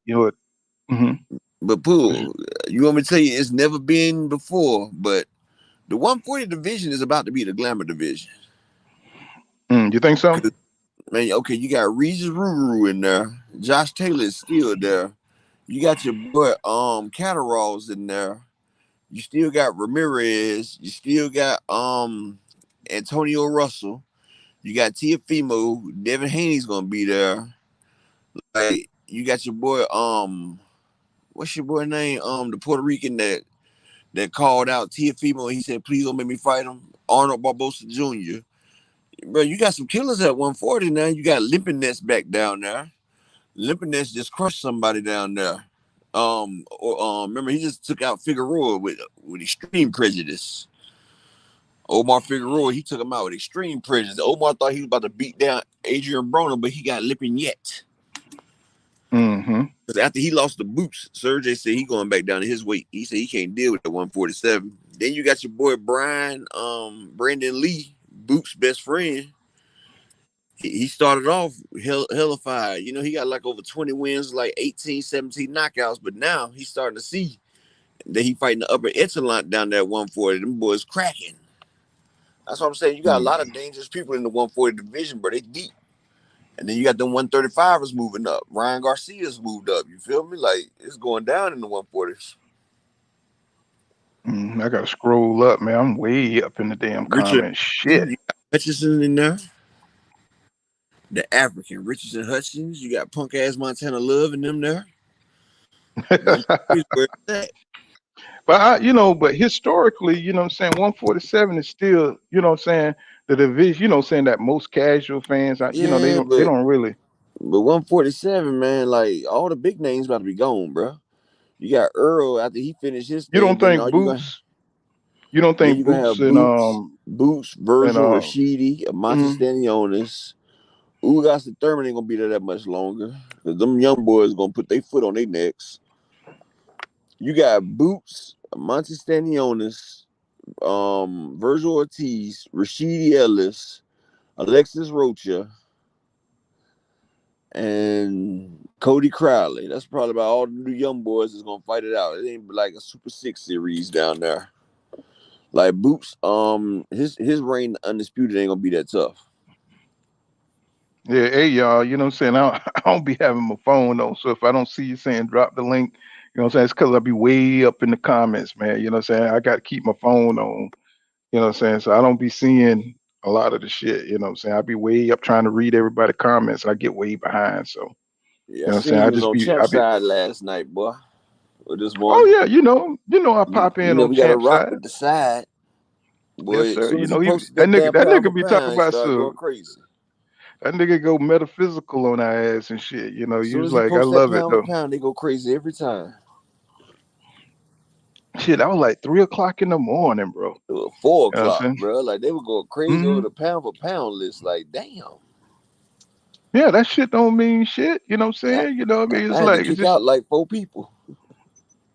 like it's just shit. It's just your opinion. You know what I'm saying? You know, we all got opinions. We all like assholes. You know, shit. Everybody got Everybody their own got one. opinion, right? So I mean, Sean Clark says, "Tank is my dog." He said, "I can't lie." He said, "I don't." He said, "I don't like the way the fans act like he's a duck." He said, especially now that he's got 2 fights lined up. Yeah, but you got to think, you know what I'm saying? It's not nothing personal against Tank. They just won't take the move like Devin Haney moving, you know what I'm saying, as far as, wanting the fights, his attitude towards the other champions, just not wanting the belts and things like that, you know what I'm saying? That's anything This is that's the going to only get in between. this is the only thing I got about Tank. You want to call yourself a 3-division champ, then win a real belt at 135 and 140. Like the man got 4 of them sitting there for you. You could take it. And then your legacy will be better than his because you'll be a 3-division champ and undisputed, and you beat him. And I think Tank is, and everybody like Tank, bro. But I don't like Because his reluctant power. war. Yeah, you don't want no reluctant warrior. You know what I'm saying? He Nah, he need to have the same kind of energy. He need to match their energy, Shakur like you say and that Devin's Glock ain't energy. got no safety. Like he said that Glock ain't got no safety, then shit. You need to put your foot on Devin and Shakur neck. Since you was in that Exactly. damn interview talking about can't none of them beat you, that you cracked both of them, then show us. Right. We'll pay And for it. We will just pay like for he that shit. came out, just like he came off in that interview, you know what I'm saying? That's the kind of energy we want. You know what I'm saying? I think he'll gain a lot of Did you more see it? fans. Mm-hmm. Did you Well, I see just the showed Ride podcast when he was on there? the who The Rise podcast. podcast when he came on there and was talking. Mm-mm. It was about 2 days But ago. That's when he did the interview about 2-3 days ago on the Rise oh, podcast, right? you talking about what I just showed? You know the one I just showed? Talking about when he was That's with about the Blue one with Blood? Tank. I'm talking about the one with Tank was on the Rise podcast about 2-3 nights ago. Yeah, He and was then he talking about talked to all Blue them. Blood. Nah, I'm Yeah, talking he about was the talking Rise to. podcast. But on the Okay, Rise what did he say? podcast, Something right? different? Yeah, because Tank was on there like 2-3 nights ago. You go to their pages on there, man. I'm gonna tell you like this: Tank just being on the Rise podcast got the Rise podcast about 4 bands in like 20 minutes in super chats. Like everybody was throwing hundreds, 50s, 20s, like and like he talking about the Smoothie King. There go that hundo. Like, bro, that nigga got about 4 bands with just Tank just sitting there. And just be like, all right, motherfucker giving Tank new merchandise to wear, everything, boy. I said, that shit must be nice. He talk about, man, I was gonna walk, but y'all got a nigga flying through here. But the Rise podcast, boy, they got off. Tank talking about this the only podcast I do. Any channel you see, it'll be this one. But yeah, he was talking that shit over there, talking about I'm the best. They can't mess with me. Now see, Tank, his best bet go back to 130. That way he can get away from the killers. You feel me? Because he ain't wanting that smoke with Shakur or Devin. And in my mind, I think he can beat Devin, really. I feel like Devin is going to try to be too emboldened. And he's going to come in there, and Devin has a defensive lapse sometimes. And I feel like Tank can capitalize on that and hit him where the sun don't shine no more and make him wake up. Let me see. I'm trying to set up that Rise podcast shit. Let me see. Let me see. I don't know what point, you know. Let me see. He came in like around 40 minutes, like around 30 something to 40. You know what I'm saying? I'm gonna have to block it out because I don't have no permission. I'm gonna That just fair let use y'all up there. hear it. Put the fair use up there. They don't mind you using the material. I used it before. Let me see. They Here we be go. in the chats. They be in people chats and stuff too. They be in champ side chat. They be in We proud of you. We rooting for you, and they ain't seen There the it best of you yet. Oh, you just took my words, man. I got to patent that, yo. I keep telling the world they ain't seen him yet.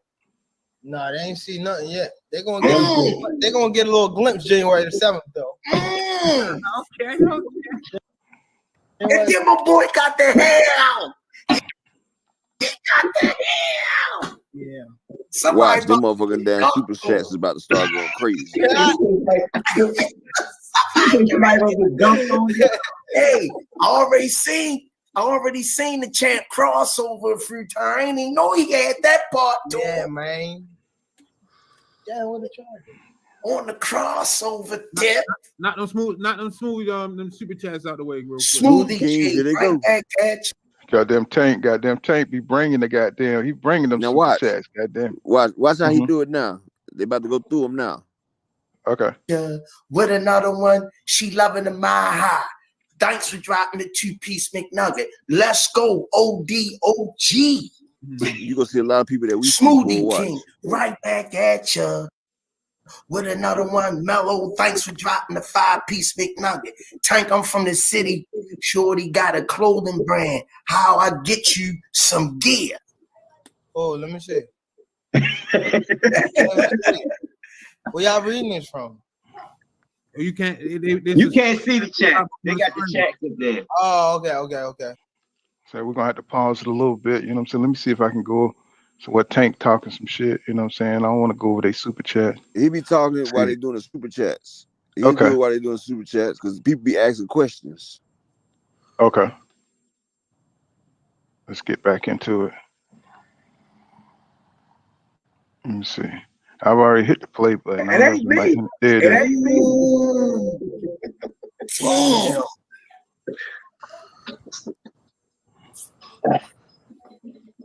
Get ready to run them.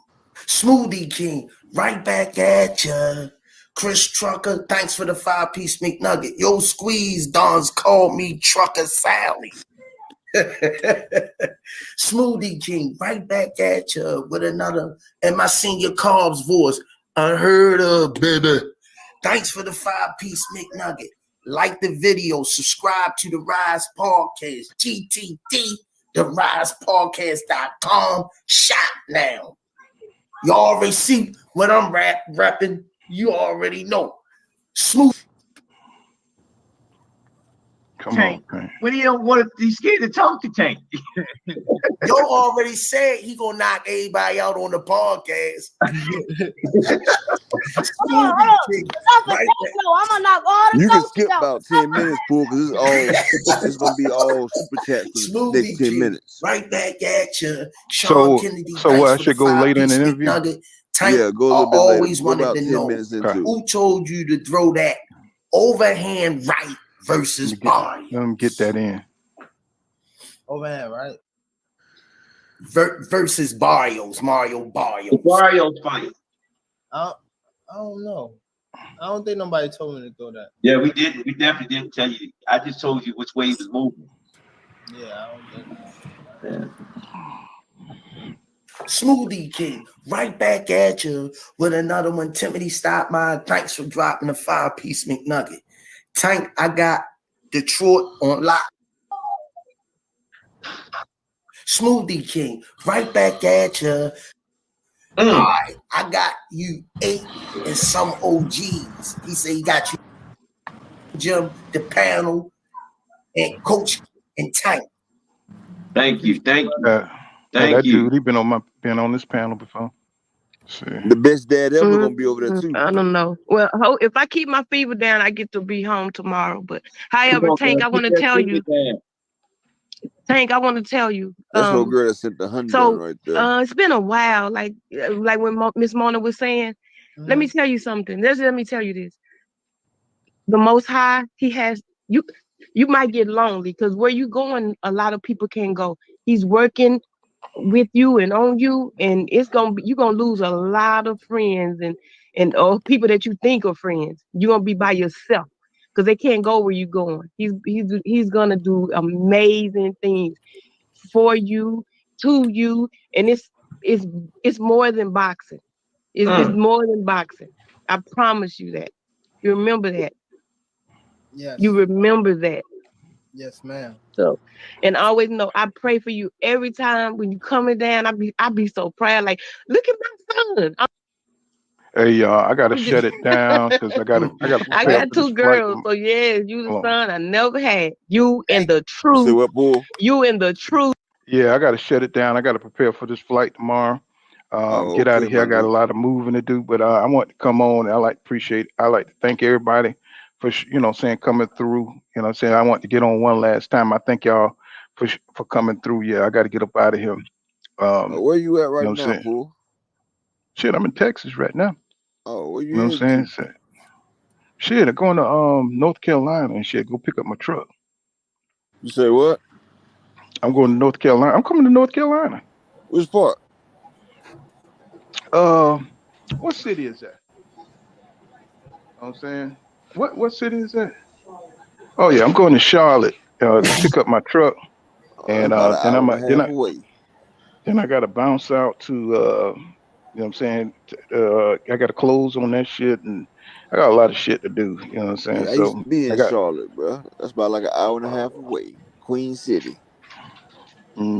So I got to get up out of here and go take care of all that business. But we'll be back, you know what I'm saying, and chop it up some boxing, and you know what I'm saying. But right now I got a lot of shit I got to put together, and I just want to come back on for everybody, you know what I'm saying. And I appreciate everybody sliding through, and we'll be back on some live streams because I got a little time to sit up after I get my business done. You know what I'm saying. Thanks, Upper Echelon and Inside Square Circle with King Judah. You know what I'm saying. We'll be back on, and of course I'll text y'all before I get on, you know what I'm saying? But right now I got to get up out of here and get some shit done. You know what I'm saying? I appreciate y'all. You know what I'm saying? All right. Peace out, y'all. I had to get out of here. Thank you guys for sliding through and messing with me. Peace. No problem, bro. No problem.